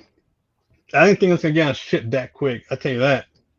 And I remember they even we were supposed to go in June, and they kind of made us go early or whatever. But I was like, yeah, here we go again. Now it was different times.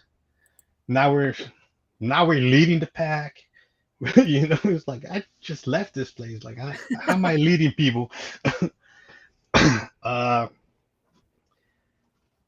Ship was the same to us, to me at least. It was kind of just train, sleep, eat, train, sleep, eat. So to expound upon what you just said, what he means by that is we got a brand new shipment of guys straight from the School of Infantry. So it's like, before, we were the junior Marines. Now all those guys are essentially gone. They're not going on round 2, right? They're either getting out of the Marine Corps or going on to do other stuff, or they extended.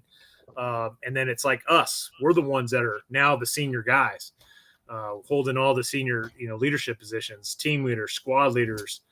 And now we're getting brand new Marines from School of Infantry to plus us up for, our second deployment. So, and then to also state back then how we trained to go to Iraq, we did a freaking MUSOC qual, man. Like, we're doing mechanized attacks on like enemy defended positions and stuff like that. Like all this, like, assaulting beaches. Like, that's how we prepared to go to war or go back for OIF II. Like, we weren't doing any of this immersion training, where they have, role players. Like, none of that stuff existed back then. So we were going back with the Marine Expeditionary Unit, and we got the MUSOC qual and did our workup, and then we jumped on the ships, man. We were going over there. So part of the 11th Marine Expeditionary Unit. So you remember training in Hawaii? Training in Hawaii, yeah. Hawaii was cool. Yeah. Ranger shot his eye out almost. Got fragmented. Yeah. Yeah. That was a time where iPro wasn't really a big deal. No, I think we got an iPro like the next day when we left. Before we Oh, I'm left sure. Hawaii, I'm sure. I remember Captain Carrasco was like, "This is my fault. Here's all your gear. Here's all your iPro. We got like all these brand new Oakleys." Yeah. Well, people don't understand, man. Like iPro, hell, EarPro really wasn't even a big thing. Like I don't remember ever wearing EarPro during OIF one. No. They handed us out in OIF two. They handed us, you know, those little you see the little ads on them for all the Yeah. time. It's like, did you wear these EarPro? Yeah. And I was like, yeah, I got those. I remember those. The yellow on one side, brown on the other. Yeah. I got some in my seat bag somewhere. Yeah. It's like there's a class action lawsuit about it. Yeah, we Definitely finally worth got it. those like halfway through our deployment on the second time in OIF two. Yeah.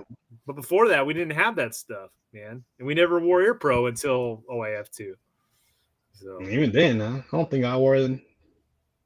Even OIF II. I remember wearing. I know for a fact I wore Ear Pro in OIF two because I have pictures of it.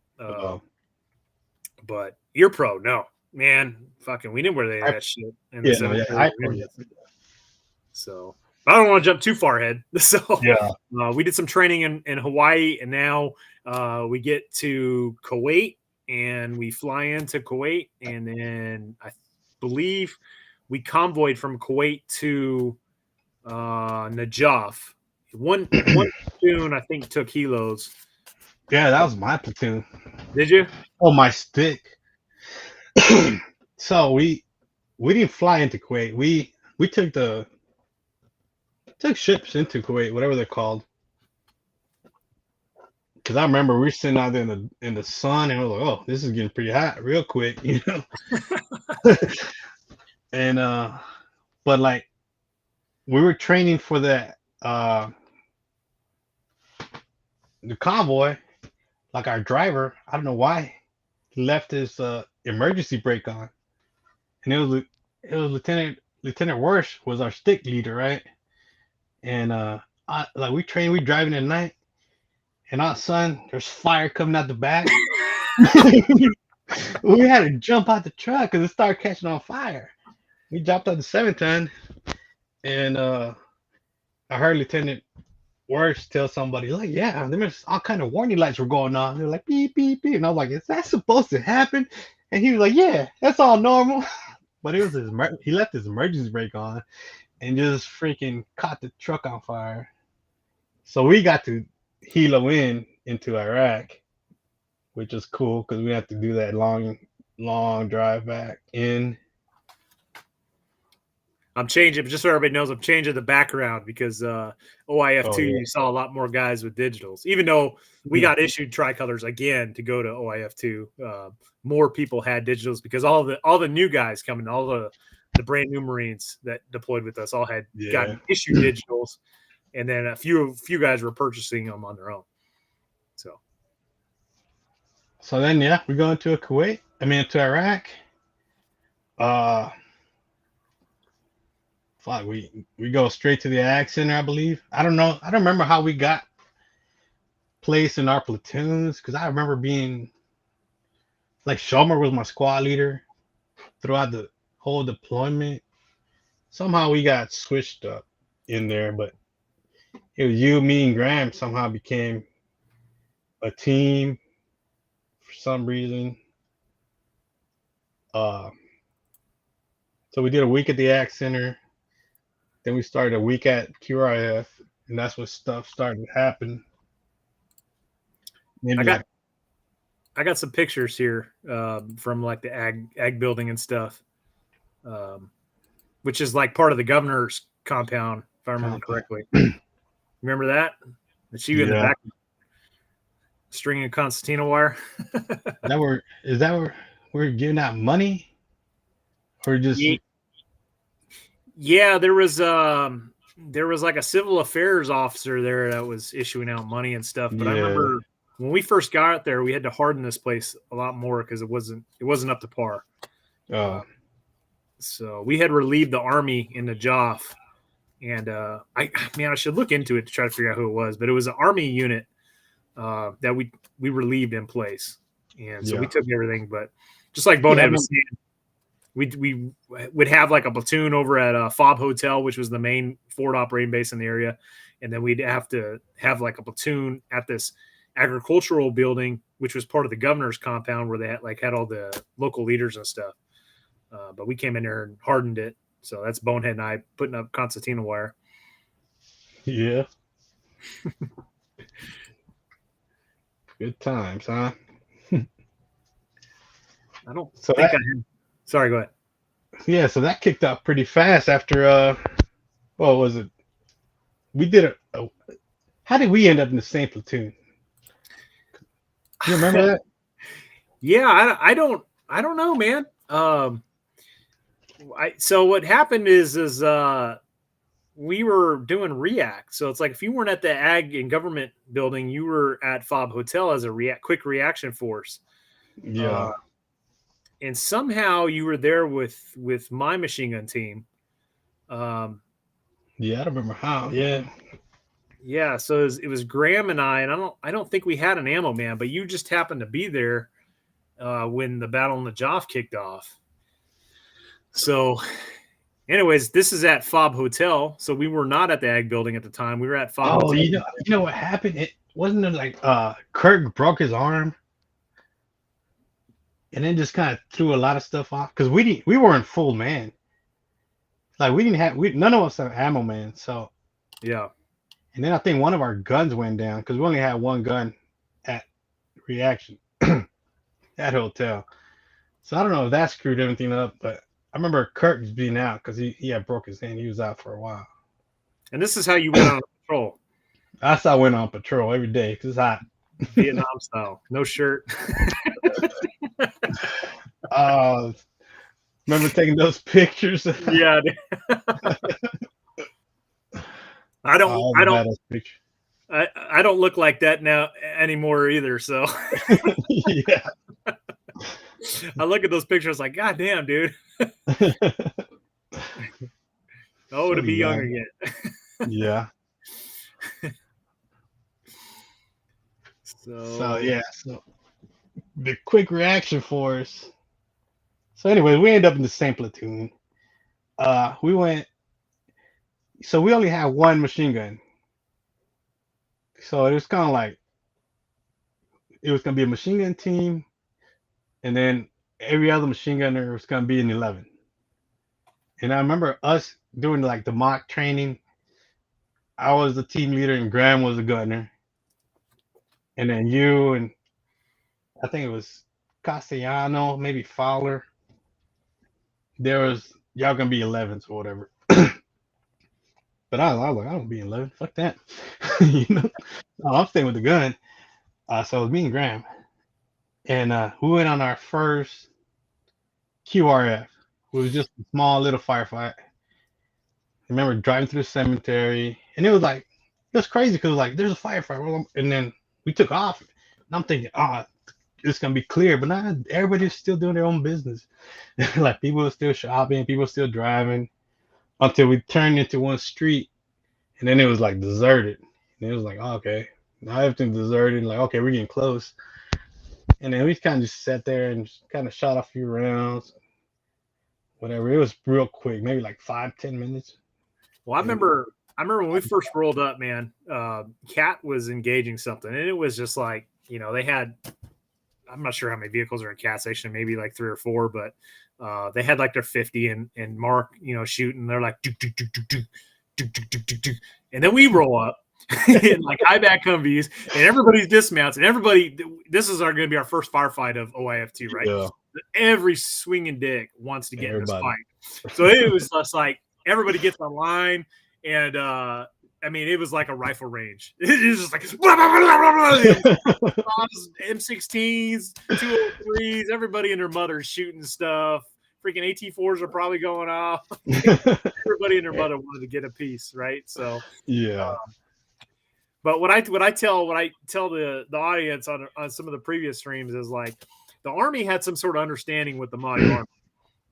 They knew that the Najaf cemetery, which is like the second most holiest site in all of, I think, Shia Islam, was off limits to us, right? We wouldn't, they had an understanding, like we wouldn't go in there, and we wouldn't jack with them, or they wouldn't jack with them as long as they wouldn't jack with the army, and like they had some sort of peace agreement or whatever.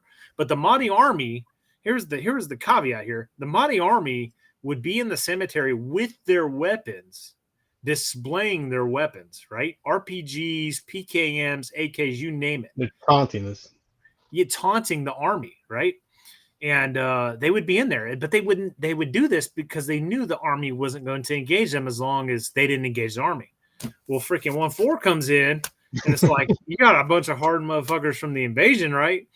And we get here, and it's like, I remember hearing this before the Battle of Najaf, like their agreement or whatever. And dude, it wasn't but like a week or two after we did our that all hell was breaking loose. So there was this first engagement where you had the Mahdi army engage Cat, and Cat returned fire, and we roll out as a react, and then, big firefight, and then we come back, and then there's like a back and forth with some things happening, like they attack an Iraqi police station, and then at some point they shoot down a Huey helicopter, and I can thank Zane Fisher for providing this photo. Oh, there it is. Well, remember the night before that, man? I think they called QRF like 3 or 4 times. Yeah, the middle of the night. Yeah, and then like our tracks weren't closed. We had to run pretty good ways.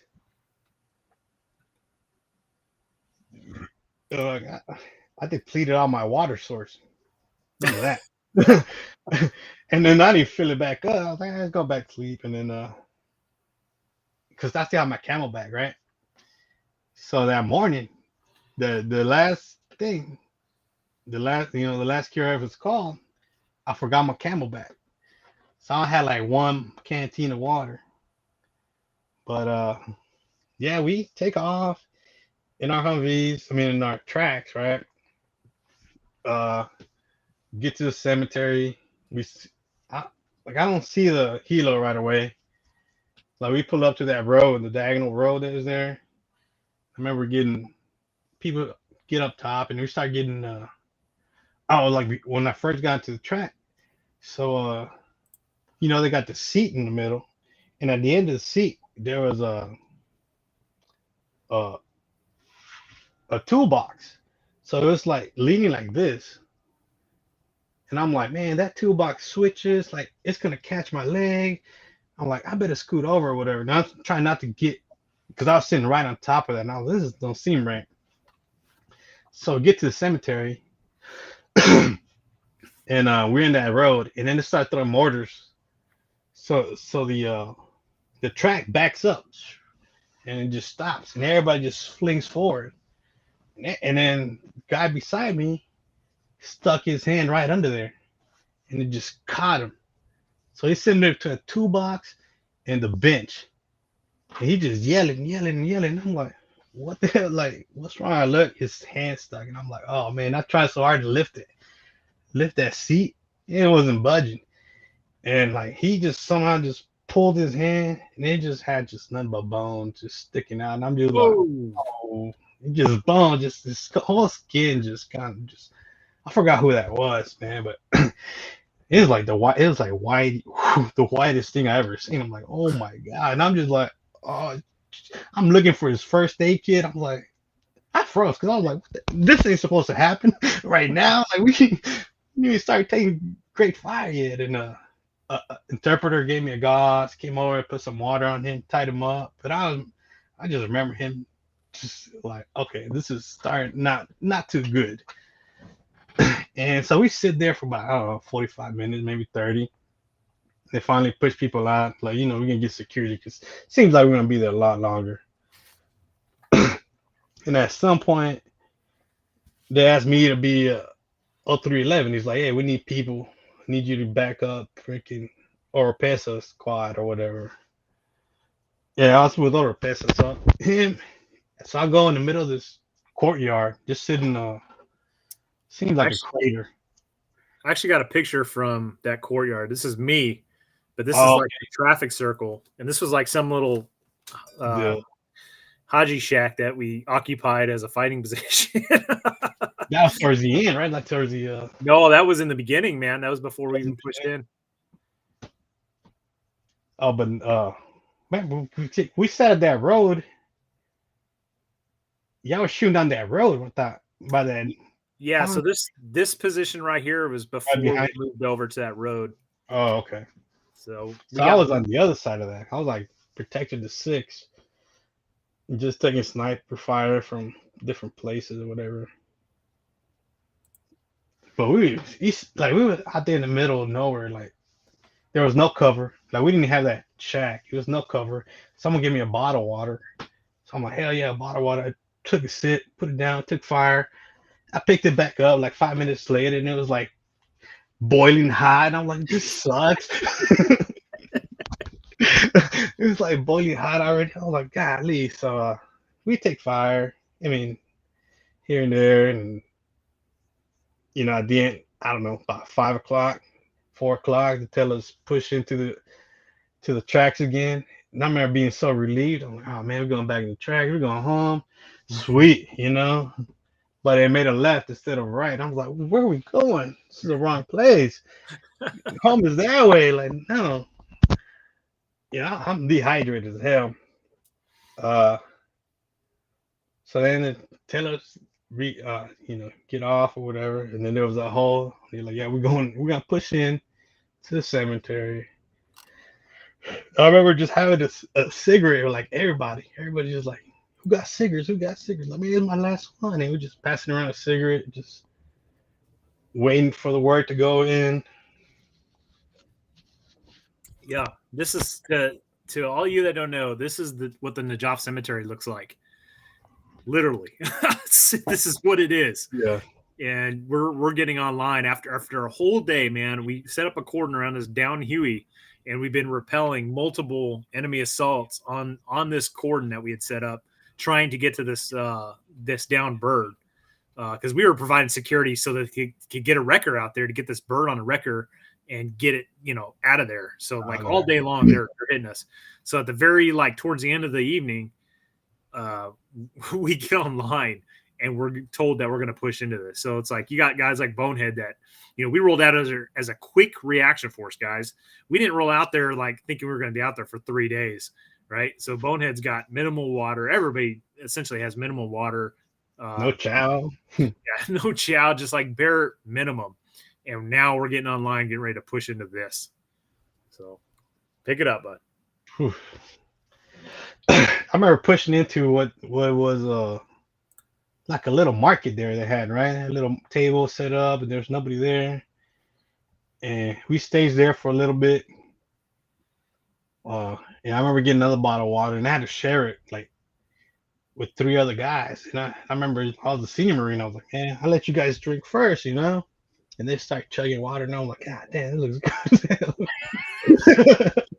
So they all drink. So then I get the last sip or whatever, and we're just waiting. We're waiting on word right now. We stage ready to go. We're waiting for the word to push. And finally, Sergeant Pilcher like, all right, let's go. And as soon as I'm going, I remember him calling like, hey, do you see so back there? I'm like, yeah. He's like, I just saw him. It's like, go get him. Tell him we're moving. And I go, I was like, hey, yo, we're moving. Get your team. He's like, nah, Sergeant Pitcher told me to stay here. And I was like, yeah, well, Sergeant Pitcher told me to come get you. He's like, nah, I'm not waiting for the word. I'm waiting for him to tell me the radio. Like, I'm looking at him right now. He's telling me to tell you to let's go. He's like, no, I'm waiting right here. And I was like, let's go. He's like, he's right there. Come over here where I'm standing at so you can see him. He's like, he told me to wait here till he calls me on the radio. I was like, all right, whatever, man. So I took off and I told Sergeant Pilcher. So I run to, catching up to Sergeant Pilcher. And as soon as I turned the corner, he's just like this against the wall. And then boom, it's like he had just fragged the building. And it just threw, and I was like, dee. That's like, I was like, oh. I was like, hey, Sergeant, he says he's waiting for you to call him. He's like, I am calling him. I was like, I don't know, man. He say he can't hear you. He's like, well, fuck it. And then I walk a little further more, and another guy, boom! It's like I was like, just stop throwing. Can y'all let me know, right? So then I'm like, I knew like we had talked about we were like the far left, right? And I was like, all right, well, I'll just cover I'll cover our flank. I remember like running up to you. He's like, yeah, we're gonna keep crossing over there. You told a little more to the left flank. And I remember looking to the left flank, and I'm like, fuck, man, that's a lot of buildings over there. It's like, dude, that's our flank. Like, there's sniper precisions everywhere. I'm like, yeah. like, how are we gonna cover that? So we were like, whatever. So I remember you pushed first. I covered you, and you come out, and RPG just comes right between us, right? And we was like, and I remember just thinking, like, where the fuck was this guy? Because I'm looking down this thing, and I didn't see I just saw an RPG just come between us, but no guy. And I was like, how far could he have been, And I remember, like, this is going to suck. Like, I couldn't see nobody. Like, there's so many places to hide. And so we finally end up getting online, and I remember just pushing. I remember seeing this one guy just hopping, and I was like, oh, I'm gonna get this motherfucker. And I hit ass. I'm like, I'm like counting in my head. I'm up. He sees me, I'm down. So I'm like, he's down. I'm up. Now he's like, he keeps reappearing in different places. I'm like, you son of a bitch. Who the fuck train you guys? And like, he's like, I'm gonna get this son of a bitch, And I stood there. I'm counting. I'm up. He sees me, I'm down. Nope, miss. I'm like, fuck this guy, So keep pushing. And I think finally crossed the road. And once we crossed the road, I believe it got real dense. And it was like, I moved 5 feet. I can't see you no more. I can't see Ghraib no more. Then I have to move another 5 feet just to get back to you. And it just got real crazy after that. And then I remember seeing a guy behind us. And I was like, oh shit, there's people behind us? Like, this ain't good. So like, I think I went and just started following you. And I was like, well, I'm going to cover your 6, man, because there's people all over us. Yeah, dude. And I seen the same guy jumping around. I was like, I couldn't get him. But by that time I couldn't hear anything either. So I was just screaming like, hey, what are we doing? He's like, we're just pushing forward. I was like, what? I couldn't hear anything. I just kind of like. So Zane brought this up because I had forgot that you couldn't hear shit like that. Zane said, he's like, yeah, remember that guy from Black Hawk Down that like he loses his vision and he can't hear nothing? And I think it was the machine gunner too. Yeah. He's just like, just shoot. But that was you, man. That's what Zane said. He's like, yeah, Bonehead was like that guy. And I was like, yeah, that's right. Yeah. I forgot about that. You couldn't hear anything. Couldn't hear a goddamn thing. And I remember at one point I just sat and I was like, all right, cool. I got you 6. I'm looking. And I sat on this tomb and I see Tracer, like, oh man, Tracer's going by. And I'm like, huh. So, but I couldn't hear, so I couldn't hear anything. I just saw a light. Oh, it's just a Tracer. And then I see another Tracer. I was like, man, it's getting pretty close. I'm like, I ain't shooting at me. And I turn around and a Tracer just goes right by my front of my face. I was like, okay, let me duck, It's like, so I sit down on the floor and I'm like, all right, I'm behind the tomb now, right? And I'm like, okay, this is pretty hairy. If I could have heard the pop, maybe I would have understood, but I couldn't hear nothing. It was just the tracers that I was seeing. And can you guys imagine, just the audience, think to yourself, combat's already, just overwhelming the senses. But imagine being in a combat environment, intensive combat environment, and you can't hear. And that's what Bonehead's going through right now. So yeah, it was pretty rough. And then I remember just trying to keep my eyes on you. Like you were pushing and Graham was pushing a lot, pushing up further. And at one time I was next to Graham and he was like, do you hear that? I was like, what? He was like, do you hear that? I was like, nah, I don't hear shit. He's like, I think there's somebody in there. I was like, well, fuck. And it was like a little one of those things. I was like, well, fuck. And I'm like, just keep your eyes on that. If that door opens, just shoot. And finally, I'm like, 'cause he was scared. He had 9mm. I remember running low on ammo. I don't remember, but finally, I went down there, and I remember thinking like, yo, these grenades ain't doing shit. Like there are so many holes. Like he could be in that corner. He throw a grenade. That grenade ain't gonna do a goddamn thing. So I was like, oh crap! Like all these girls, because we were just throwing grenades down there, and then just walking away. Like, it's clear. I don't think nobody was really going through there. So then I was like, okay. Somebody like thinking. My mind's like, all right. So all these people are behind us now, and we haven't cleared every single one of them. There could be. Now I'm thinking they're everywhere. Your mind starts racing a little bit. I remember at one point, like either an RPG just hit behind us, and Graham was like, "What was that?" And like me and you looked at each other, just kind of like, it's nothing. Like, it's nothing, man. It's cool. But then like after that, we just decided. I remember we just like go to the road. No, we're going home. It's like go to the road. We're going home. You're like, no, to the road. I was like, oh, the road. So we booked it to the road, and it was just crazy. Like I didn't know nobody was. Like I said, you go 5 feet and you go 5 feet that way, and then now we're 10 feet apart, and I'm looking for you. And I remember seeing Marines. So I'm like, all right, let's go Marines. And that's when we started getting hit with our mortars, and it just got. Do you remember that night, that first night in the cemetery? We were in the defense, and like you could hear them out there, like. I remember that first night where. Well, you couldn't hear him, but we could. I couldn't hear him. I remember just having nightmares of thinking like, remember that I was getting heat cramps. You remember that part? Yeah. We sat down and I just started cramping and I couldn't do a damn thing but just lay there. Every time I moved, I just cramped somewhere else. And it's like, what's wrong with Bonehead? I don't know. I just got cramps. I'm just like sitting there, I can't move. And I had no more water, and I just lay there. I was like, I remember just thinking, fuck it. Like if I die right now, it's probably be the best.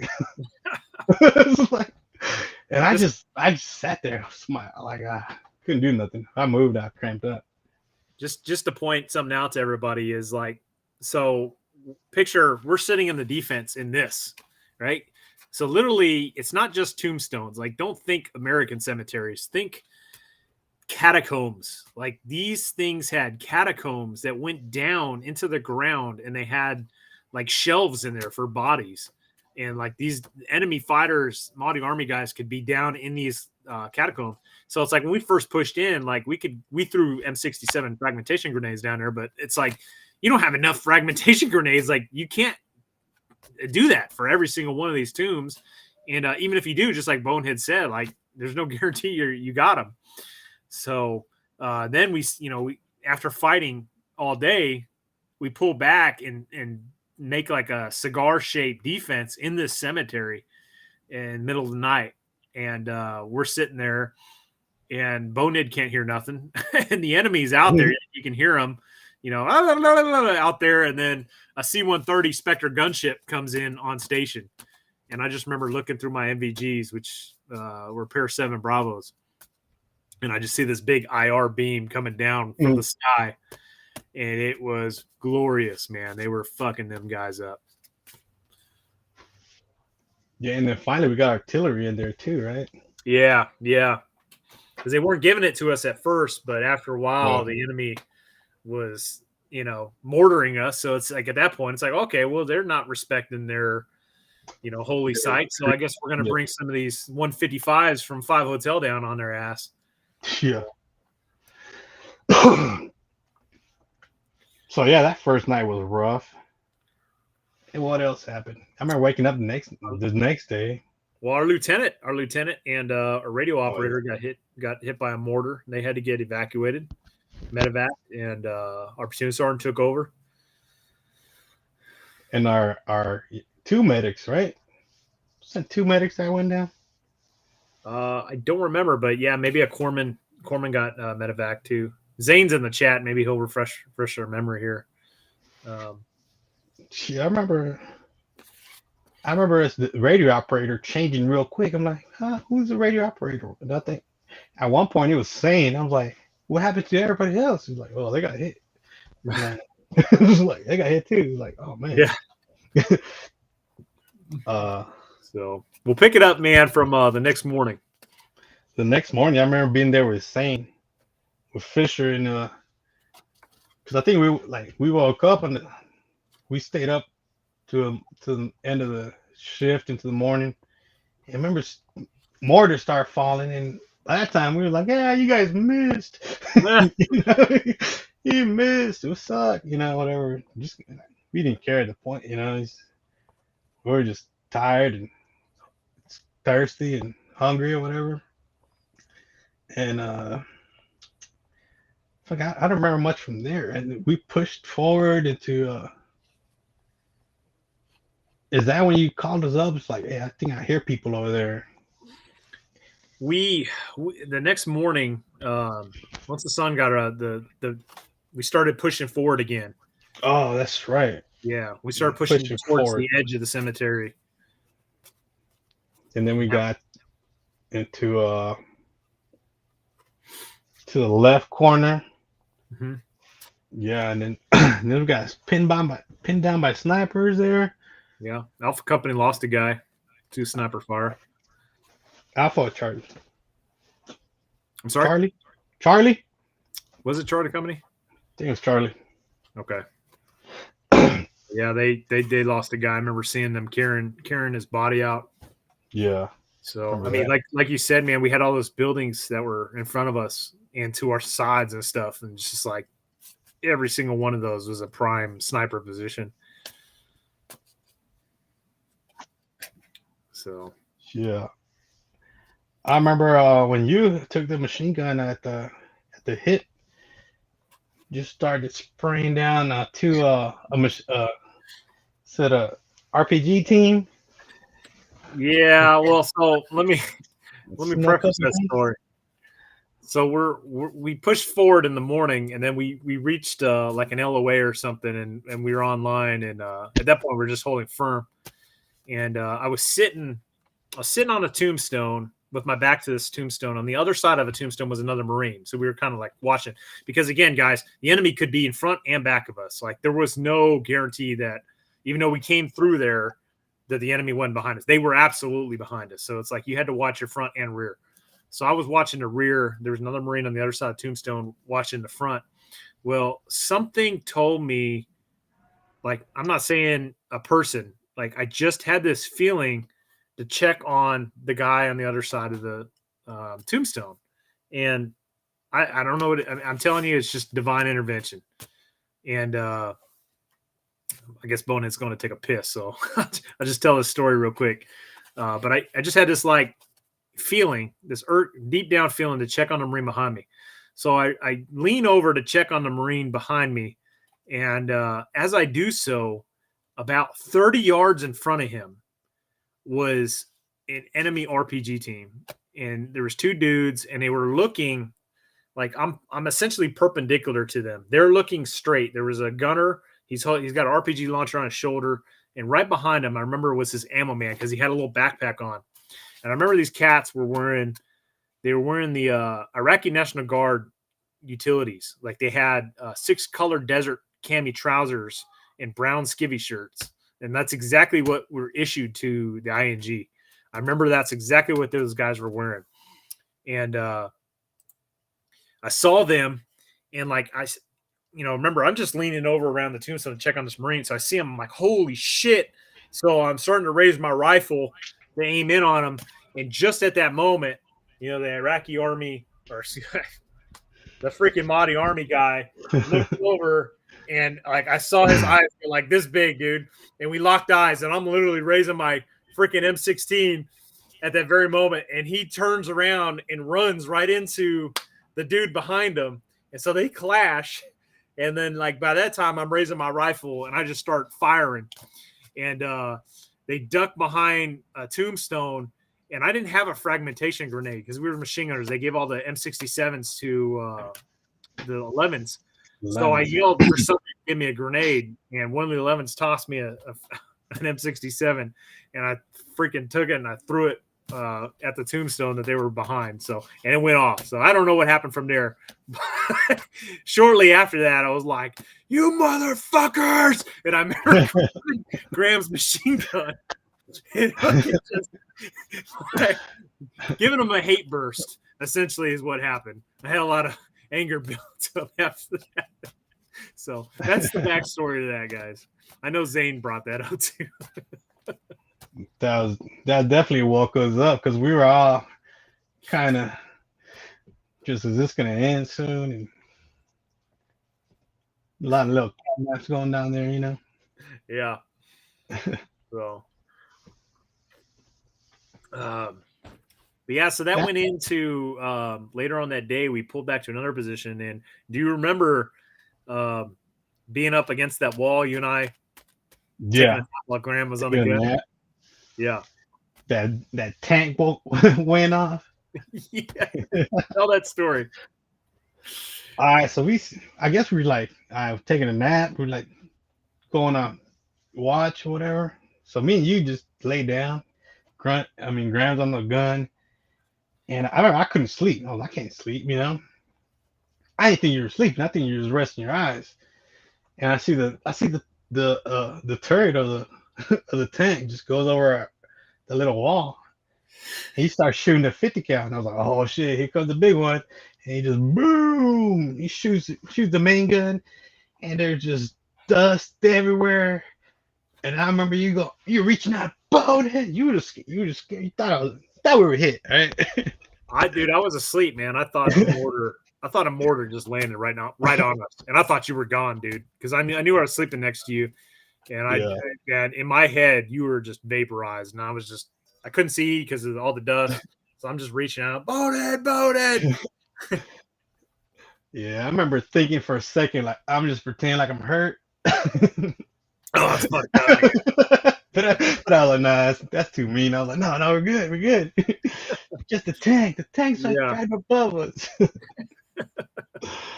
Oh man, I remember. Like you went to get a water for us. Remember, because everybody's dying of thirst. We're like, where's the fucking water? When nobody had water. Well, I went so like nobody had any water, right? This is day 2, I think. Yeah, day 2. I went over to the platoon sergeant. I'm like, hey, Staff Sergeant. The platoon sergeant's name was Staff Sergeant Willis. He was the one that took over the platoon after the lieutenant got evac. I was like, hey, Staff Sergeant. I was like, we got to get some water, man. The guys are running out. And I remember him looking at me. He's like, we don't. We don't have any, right? And I was like, well, there's some Humvees. I saw Cat. So it's like we had that tank right next to us, and then down the road a little bit was Cat. Yeah. And I remember there was a gun truck, and then just maybe like 2 gun trucks, and then the third vehicle was a highback. And maybe there was another gun truck behind that, but I saw them down the road. And I asked them, I was like, well, you know, can we push down to get some water from those vehicles, or see if those vehicles have any water? Because I mean, clearly, you know, gun trucks are going to have water in them. Yeah. And, I remember him saying to me, he's like, yeah, you can go. And I'm like thinking, well, will you send some dudes with me? Like, but he's like, no, you can go. So I'm like, fuck. So I'm gonna have to run down this road. But I mean, I'm looking down the road, and it was wide open. It was wide open. Right. You know, the tank. And I'm like, dude, I was like, I'm not going to ask another Marine to come with me to go do this, because essentially I'm exposing myself to enemy fire to go get this water. I was like, so I didn't want to bring another dude in there, you know, because I wouldn't forgive myself, man, if another Marine got hit doing this. So I had to sprint down, and I remember I remember being in high school, man, and playing. There was a first-person shooter called Delta Force. And, I used to play that, dude. And then, like, one of the things you did in the game was like run zigzags, right? You never ran a straight line. So I'm really literally sprinting down this freaking road doing zigzags, trying to get to the trucks. And I shit you not, man, the fucking guys were shooting at me, man. And I get to the first truck, and I'm like, hey, I get to the driver. I'm like, hey, you guys have any water? I was like, we've been out here for 2 days, and I was like, we're bone dry. We got nothing. Do you guys have anything you can spare? And he goes, we don't have nothing. He's like, check with the next truck, which or he's like, check with the high back, because the high back was like 2 vehicles down.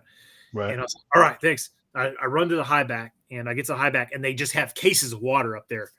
And I asked him, I was like, hey guys, I was like, we're up there. I was like, we've been out here for 2 days. Everybody's, black on water. I was like, is there any way you guys can push up to the to where the tank is so we can get some water?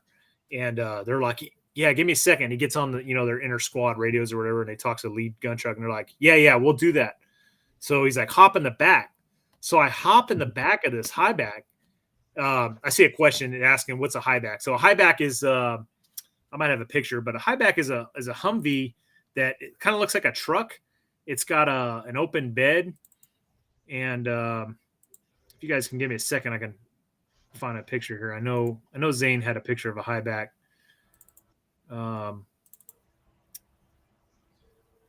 One second. All right, it's not the greatest photo, but about to pull it up. Give me 1 second here. All right, so as you guys can see on the right, you don't really see the high back very well, but it's got those crossbars. But it's picture the gun truck like stopping right here, and then this is like a bed. You guys, Bonehead, you see my cursor? Yeah. Okay, so this is like a bed. So like Marines can be back here. So that's what this is right here. So anyways, I run the high back tells me like, hey, we'll push up to where the tank is so that you guys can get water. So he's like, jump in the back. I'm like, okay. So I jump in the back of the high back, and I shit you not, man, freaking dude from behind us shoots an RPG at us. And this rocket goes right over my head, man. I was like, shit.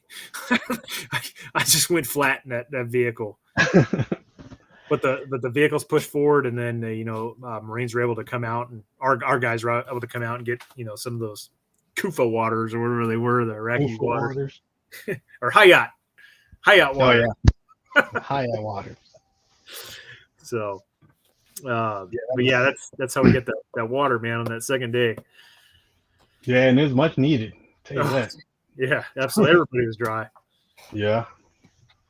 Which cracks me up because the Marine Corps is really big on like when you're in these hot weather environments. Yeah. Every hour on the hour you're drinking a canteen. And then you get in the fight, right? Just like the invasion, you get in the fight and it's like you don't have that water. You condition your body to go, to have all this water, and then you get in combat and you don't have that kind of water to drink. So it's like I feel like the Marine Corps approaches that all wrong. And it comes from a safety standpoint, right? Because it's like, okay, keep guys hydrated so we don't get heat casualties. But at the same time, you're conditioning your body to be dependent on all that water. Right. And then you get in a situation like you and I were in the Iraq cemetery or, during the invasion, and you can't have that much water. And then it's like your body's dependent on it. Yeah. So double-edged sword. Yeah. So but anyways, okay, so we're out there for another night, and then day 3 comes, and we end up pulling out of the cemetery. So do you remember that? Yeah, I remember pulling out, and I remember seeing the guys in the on the tracks, and I remember being people that usually wouldn't be on the tracks. It was like people from the chow halls. It's like, what's this guy doing on Firewatch? Like Sergeant Stroll was on Firewatch, and I'm like, you're our last guy. Like, we have nobody else to do Firewatch. So Zane says it was Doc Ellison and Lieutenant that got hit by the mortar on the first night. Okay. So like once I saw like different people on Firewatch, on the Airwatch, I was like, oh man, like we really just got low on resources, you know. And I remember pulling out. I remember the who relieved us. The Iraqi police relieved us, right? And it was Iraqi something. But I remember like, you guys, I don't know if you're gonna hold this spot so good. I was like, I don't really trust you guys of holding the fort, you know. But I remember, getting back to the fob, and I remember I think we went to Chow first, but somebody was like, you guys in the cemetery? Like, yeah. It's like, oh man, yeah, get in line, go get some chow, go get some chow. I think it was Sergeant Major something or somebody, but I remember like at that point I was like, man, like I didn't realize how much of a shit we've been in. Like we were in there, but I didn't realize that everybody else knew or thought that we were in the shit. Everybody's like looking at us like, oh man, you guys like been through some shit, and I'm like, Yeah. what? Like we just got back from Iwo Jima or something. Yeah. So I was like, it like kind of hit me because it was Sergeant Major. Like, man, you guys go eat. Go guys eat some water. He's whatever. Just being real nice. And I'm like, oh man, I guess we've been through. It was, but I didn't think everybody else knew. And then Doc, it's like, hey, are you guys hurt? He made us turn around, gave us a whole inspection of our bodies. Like, no, we're good. And after that, they just stuck us at the Ag Center for a whole month. Well, so the Battle of Najaf, like it continued on for everybody else. Maybe a month. I can't remember the exact how long it went, but it wasn't just like after our little 3-day spout with the enemy. Like that's kind of what kicked it off, or where it really picked up. Like the Army came in to reinforce, like the rest of the battalion came in. We had other platoons in our battalion go out there. That's where, we took more we had more casualties. Sergeant Parkinson was killed by an enemy mortar. We had guys wounded. I mean, the battle raged, but they kind of pulled us out. And I had completely forgot about this until Zane brought it up. Our platoon was like combat ineffective after these 3 days. Just all the casualties we took, and just everything. We were combat ineffective, and that's why we didn't have a big role in the Kufa raid. So I remember begging like Camp Carrasco. I was like, "Yo, can we go? Yeah, can we go? Like, we'll teach the O311 how to man the machine guns. Like, no, we need the machine gunners here. Like, no, we want to go to the raid. Yeah, like, no, you guys got to stay here. Like, I think we begged Gunny Bonifay, like, Gunny, can we go? He was like, no. The captain said no, so we went to the captain. Just like, Captain, like, sir, like, why can't we go? Like, we'll carry ammo. We'll leave the gun here. Yeah, for those of you guys that don't know, when we refer to the Kufa raid, what happened was the enemy had a big staging. The Mahdi army was the enemy, our enemy at that time, led by Matador al-Sadr. And they had a staging area at a Kufa Technical College, and they were staging their fighters there. And our company commander launched a raid on this place and fucking just annihilated this place and all the enemy in it. I mean, they had LAVs. They had essentially the whole company minus our platoon. Our platoon, I think, was doing like rear security or something. We were holding down the fort, back in the rear. And I remember being holding rear security at one point, at least initially in the raid. But they went out there and they just laid waste to this place. We stayed at the Ag Center the whole time. Did we? I remember being on a truck that night for some reason. Nah, that was a different one. So that was a different raid that was going to take place.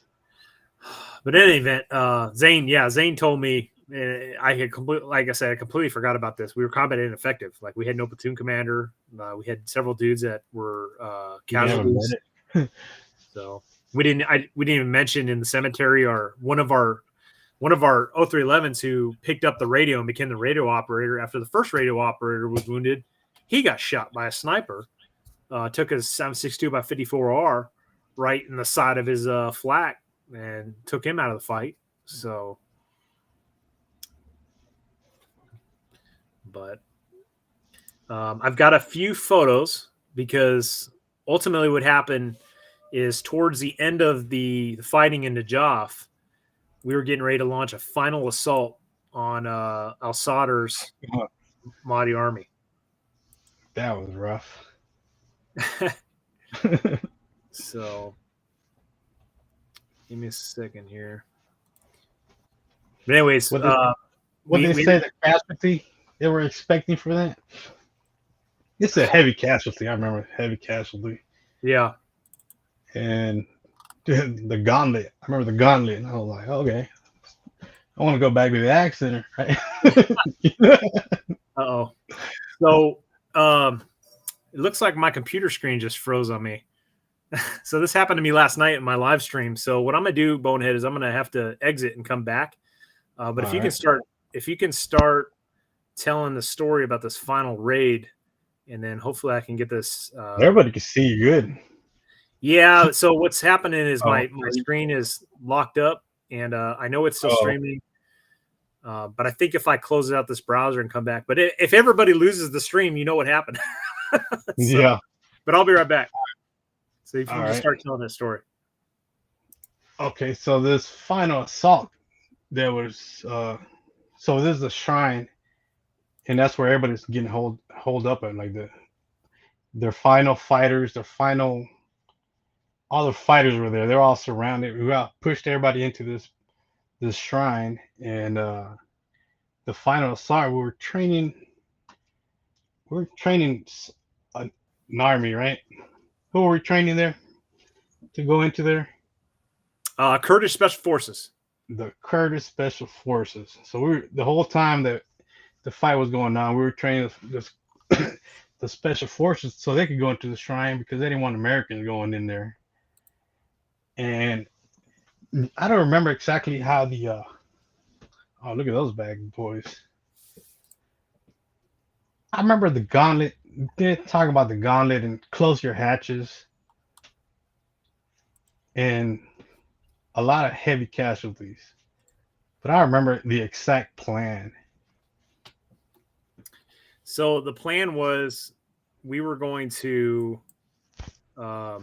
essentially spearhead up this main road that led up to this big giant golden mosque in the cemetery.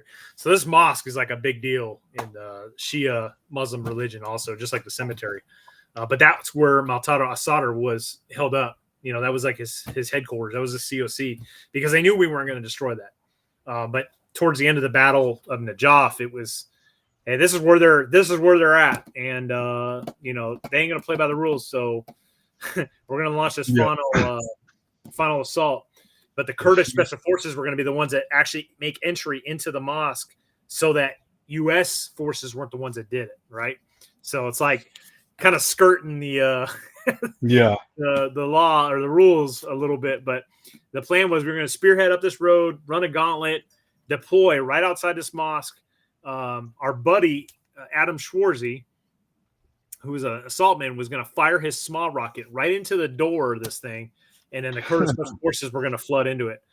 We, as machine gunners, we were going to occupy the buildings right across the street from this mosque and fire, I believe, as a section. So all the machine guns online, just laying down hate and discontent on this building, suppressing it while this is going on. So it was going to be a hell of a raid. That's for damn sure.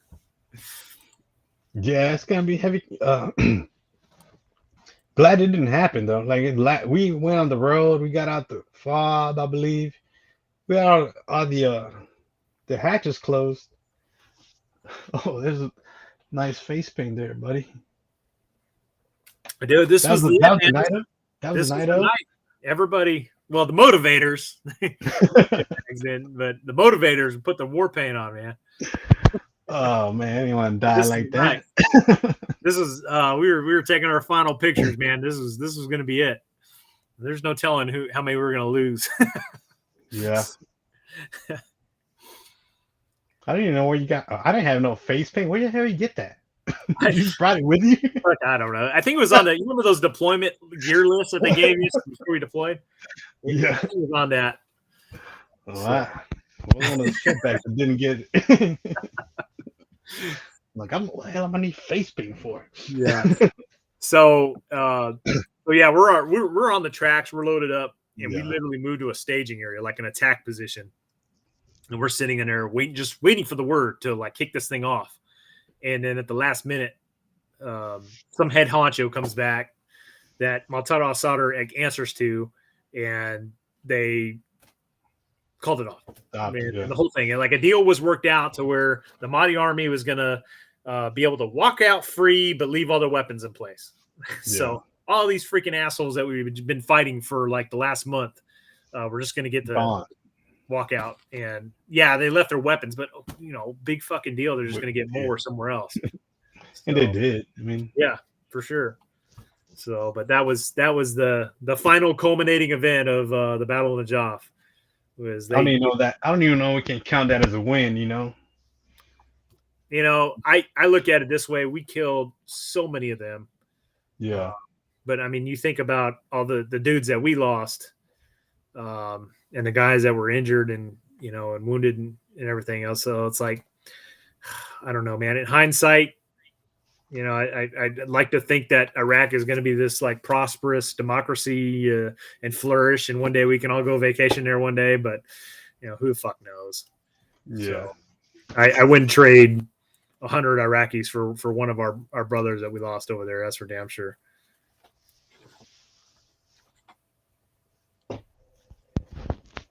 So, anyways, so after the Battle of Najaf, man, we get moved from Najaf to go up north. I think it was up north to Abu Ghraib prison. Abu Ghraib. Abu Ghraib is right outside of Fallujah, not very far from Fallujah, but there was a rifle company from 3rd Battalion, 1st Marines, and we were going to relieve them so that they could go partake in the actual second offensive in Fallujah to take the city of Fallujah. Because by this point, Fallujah has become this like terrorist haven. Like they were free. Like another Najaf. Yeah, essentially. And they some U.S. contractors were killed and hung from the bridge there. Like it was really bad there, and to the point to where U.S. coalition forces couldn't even go into that city because it was just so bad.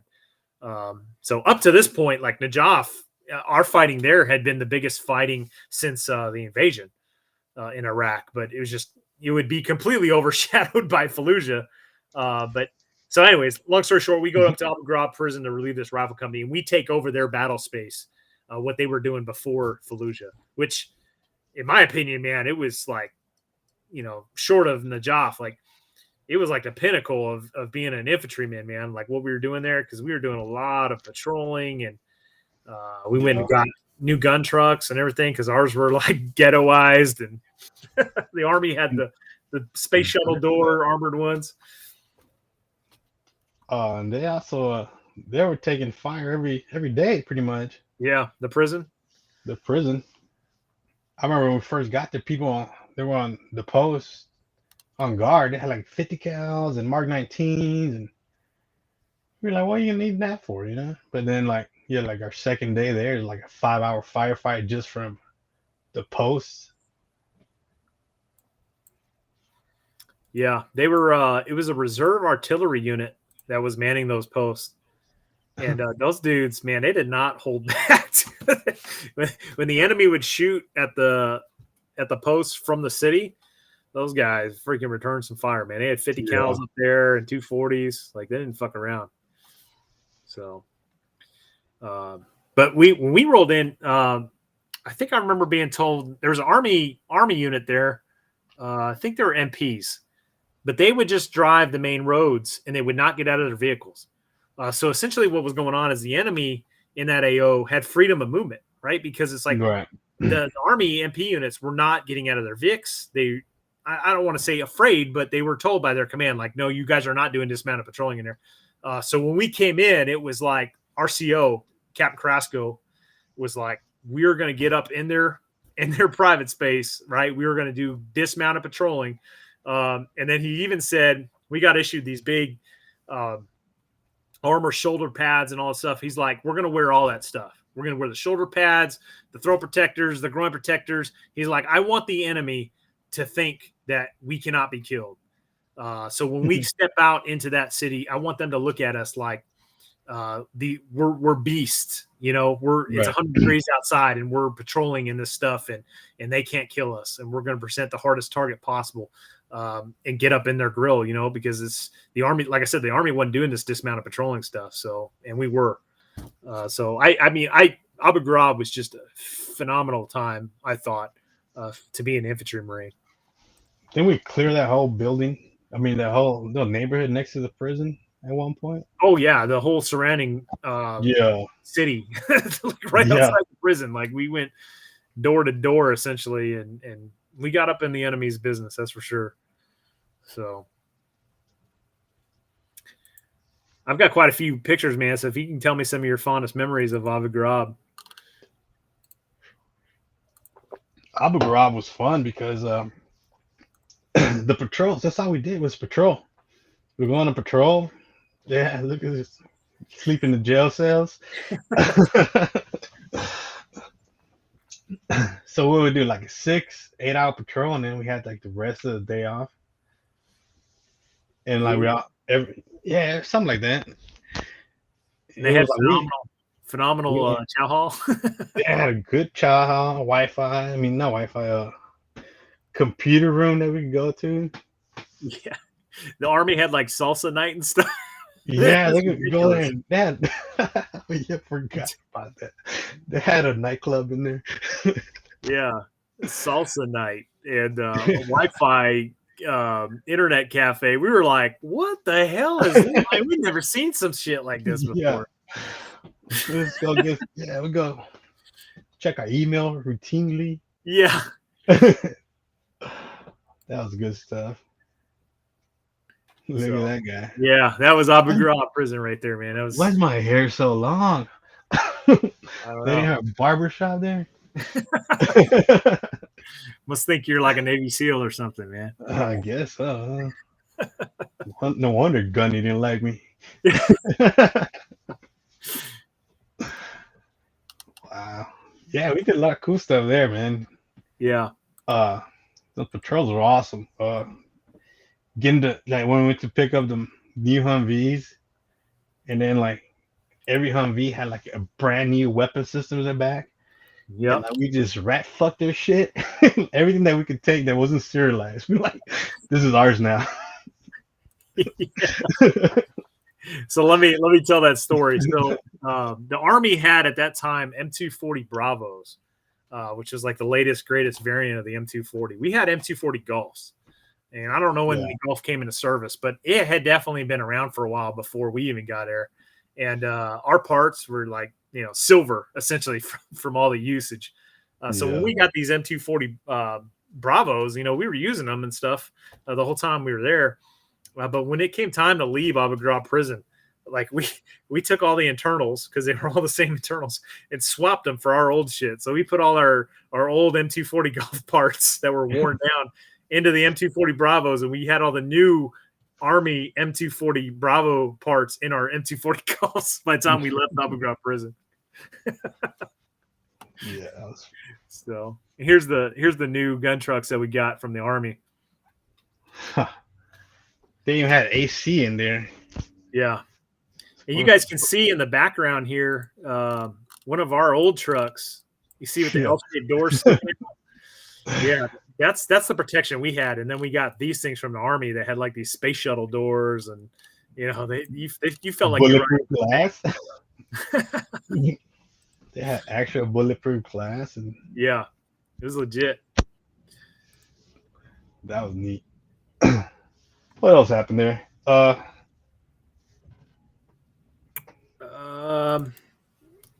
a big picture. Oh, here's a good picture of a high back. There was a big suicide bomber attempt at the prison, and the reservists actually stopped it. I remember the reservists in the tower. After we left, or no, it was while we were there. Really? Yeah, they shot the driver, and then it was loaded down with 155 rounds in the trunk, and Cat ended up going out there. Well, actually, let me back up. We rolled out as a patrol, and I remember driving past it and looking into the vehicle and seeing the driver slumped over, and then we passed it, went into the town to do a patrol, and then Cat went out there and blew the car up with a tow, and that sucker had been loaded down with 155 shells, and it left like a football field sized crater in the ground. Damn. It was unbelievable.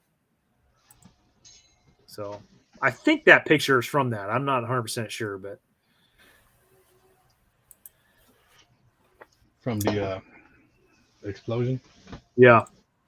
And then this is another picture of you. This is from a dismounted patrol. Just to give you guys an idea of what we look like going out into town. Oh, look at those. Everybody hated this. Then we had one for a lower body too, right? Like one that flapped in front of our. Yeah, the groin protector. The groin protector, yeah. Yeah.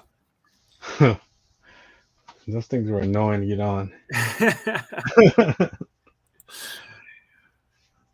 And we still only had one ballistic plate in the front, I believe. That was where we get to? That was OIF I, man. In OIF II, we all had 2 plates. In the invasion, yeah, there was a shortage of medium sappies, and guys had to swap. So most dudes only had 1 plate going into the invasion in our unit, anyways. Can't speak for anybody else, but yeah, we all had 2 sappy plates front and back for OIF II for sure. I got one more picture here, and I want you to explain this to me because I'm not sure when this is from. I don't know if it's from the Battle of Najaf or what. That was Karbala. Oh, that was Karbala. Okay, so that was after Babylon. Yeah. No, that was the second deployment. Karbala, right?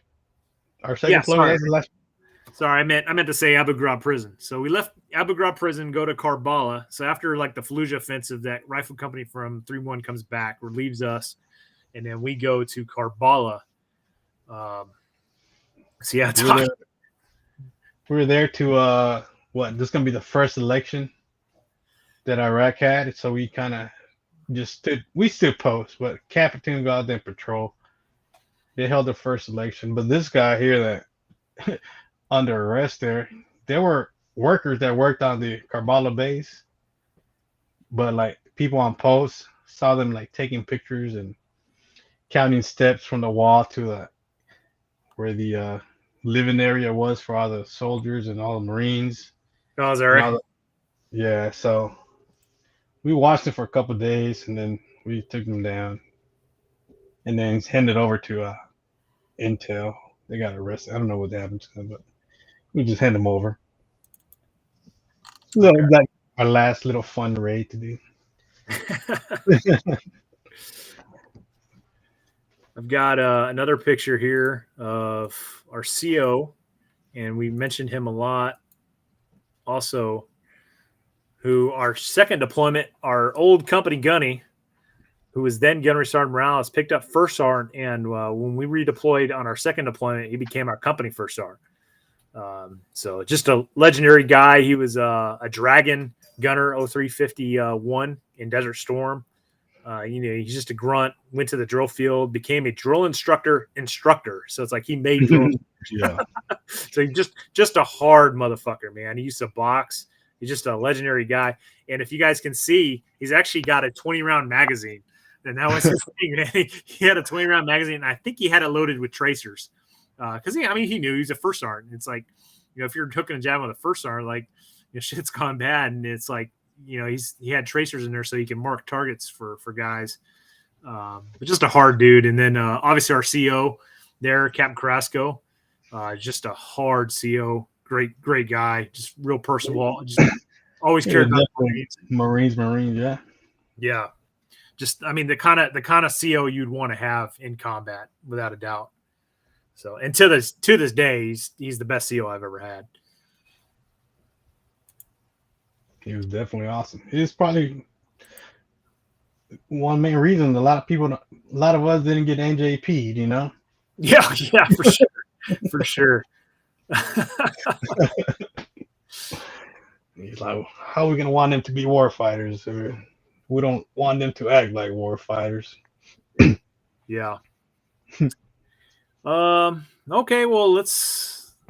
I got one picture here. I think is sometime during OIF II. I don't know when. That's you and Zane. That was on the way back from OIF II, I guess. Oh, Yeah, perfect. It's a good time. yeah, good time. That was on the where we stopped in. We stopped in two places, right?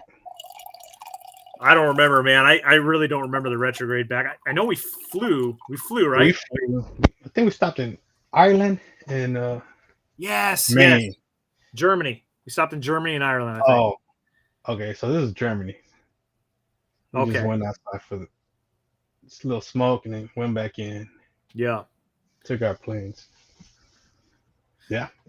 All right. So let's talk, man. You get back from a second deployment in Iraq. Obviously, it's a pretty intensive combat tour, to say the least. So Yeah. what happened there, man? I came back, what? And then it's either you extend or you get moved on to a different station. So I didn't want to extend. I already came back and made plans to go to school. So I was already enrolled in school, and so they moved me to Camp Guard, and then finished out Camp Guard for like I guess 6 months till I left in May. Yeah. One thing I But want to highlight though is I remember when we got back, man, we did a company hike. This is kind of like everybody still together, like still same command, same CO, same company first sergeant. Shortly after we got back, they built a monument at the top of a hill in Camp Horno. It's like overlooks Camp Horno.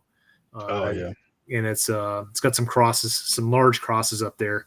And like part of the tradition is you pick up a rock at the base of this hill. I mean, it's a huge hill. I don't want to like undermine it. It's a big climb. So you pick up a rock at the base and you hump it to the top, and then you place it at the monument up there. But we did this company hike to honor our fallen.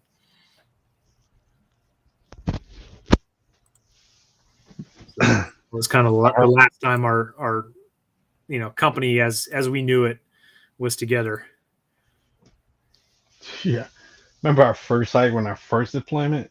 It was up the microwave, and everybody was just. I think weapons always goes on front, right?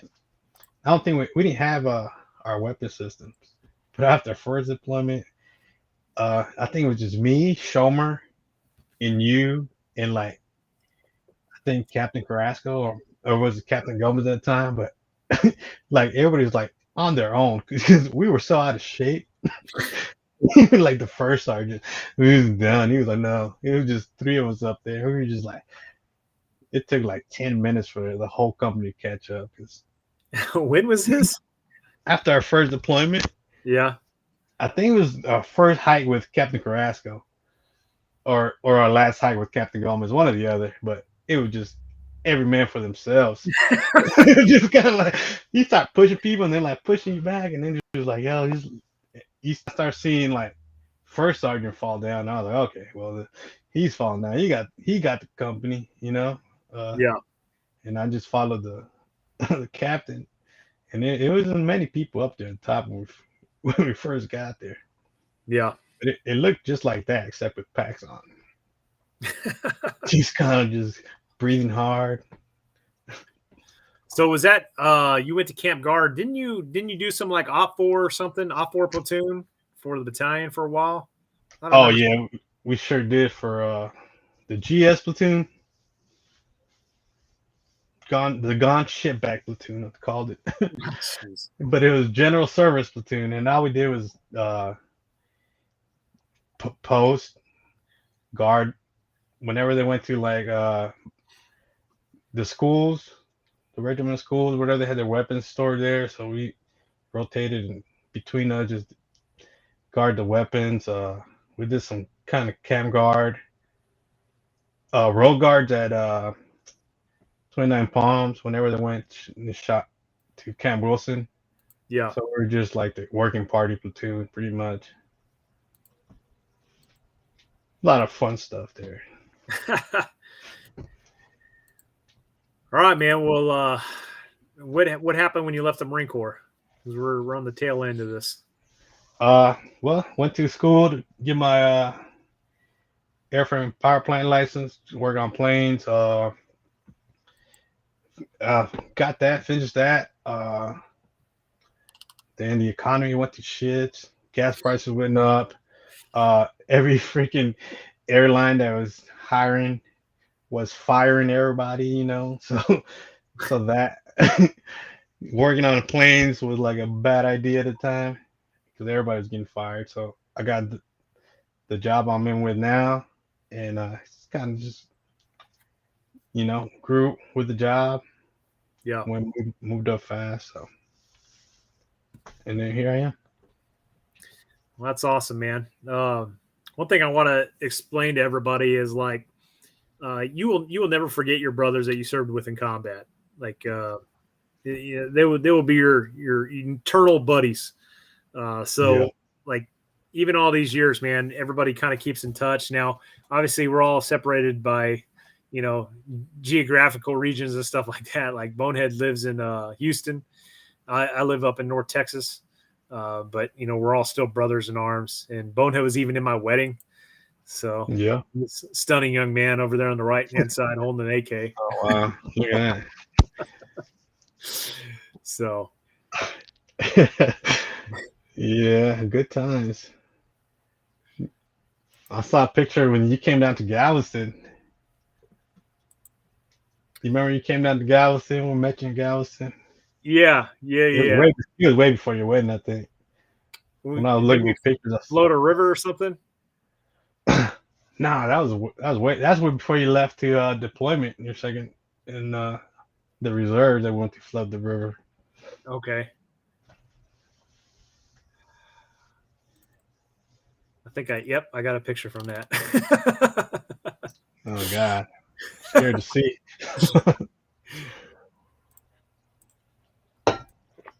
There we go. Remember that? Oh man, that was in Oklahoma, wasn't it? Oh, that was. You came up with your family. Broken Bow, whatever. Yeah. Good times, man. I'm telling you guys, like, you'll never leave your brothers in arms.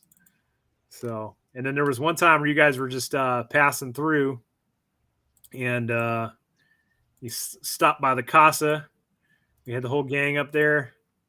Oh yeah, we had the mock machine gun right there. Yeah, replica. The replica. I'm sure the neighbors love that.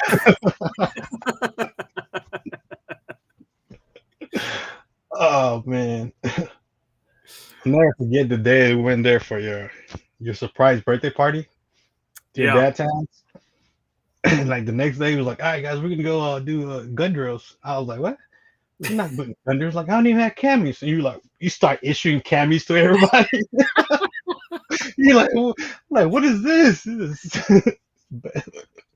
you start issuing guns and weapons and stuff. And when the little mount town you build, right? It's still there. It's falling apart. Oh man, good stuff. All right, man. Well, I think it's been a pretty good interview. We're just short of 3 hours. Wow. I know. I remember.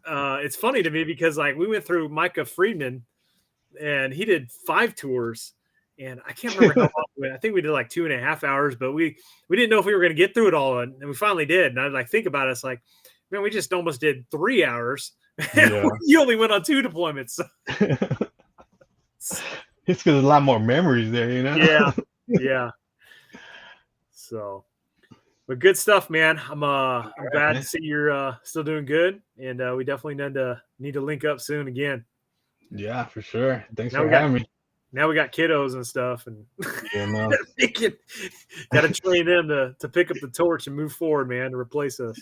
For sure. So, All right, brother. Well, guys, about to close this up. Does anybody have any final questions for Corporal Bonilla before we call it quits out there?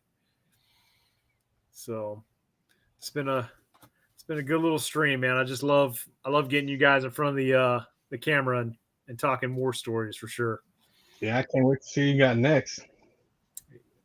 Yeah, I might start throwing in a few non-1-4 guys just to kind of mix things up a little bit.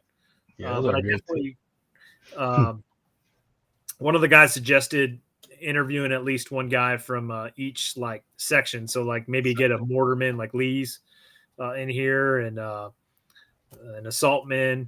I want to talk to Schwarzy, but I got to wait for him to retire. He's retiring, I think, in June. So he's going to be an interesting story because he went on to do some other secret cool squirrel stuff. I don't want to mention here just yet. Awesome. Well, all right, guys, that's going to wrap up our episode 5 interview with Warfighters, Corporal Bonilla. I appreciate everybody jumping on tonight. Y'all have a good night, and until the next episode. Semper Fidelis.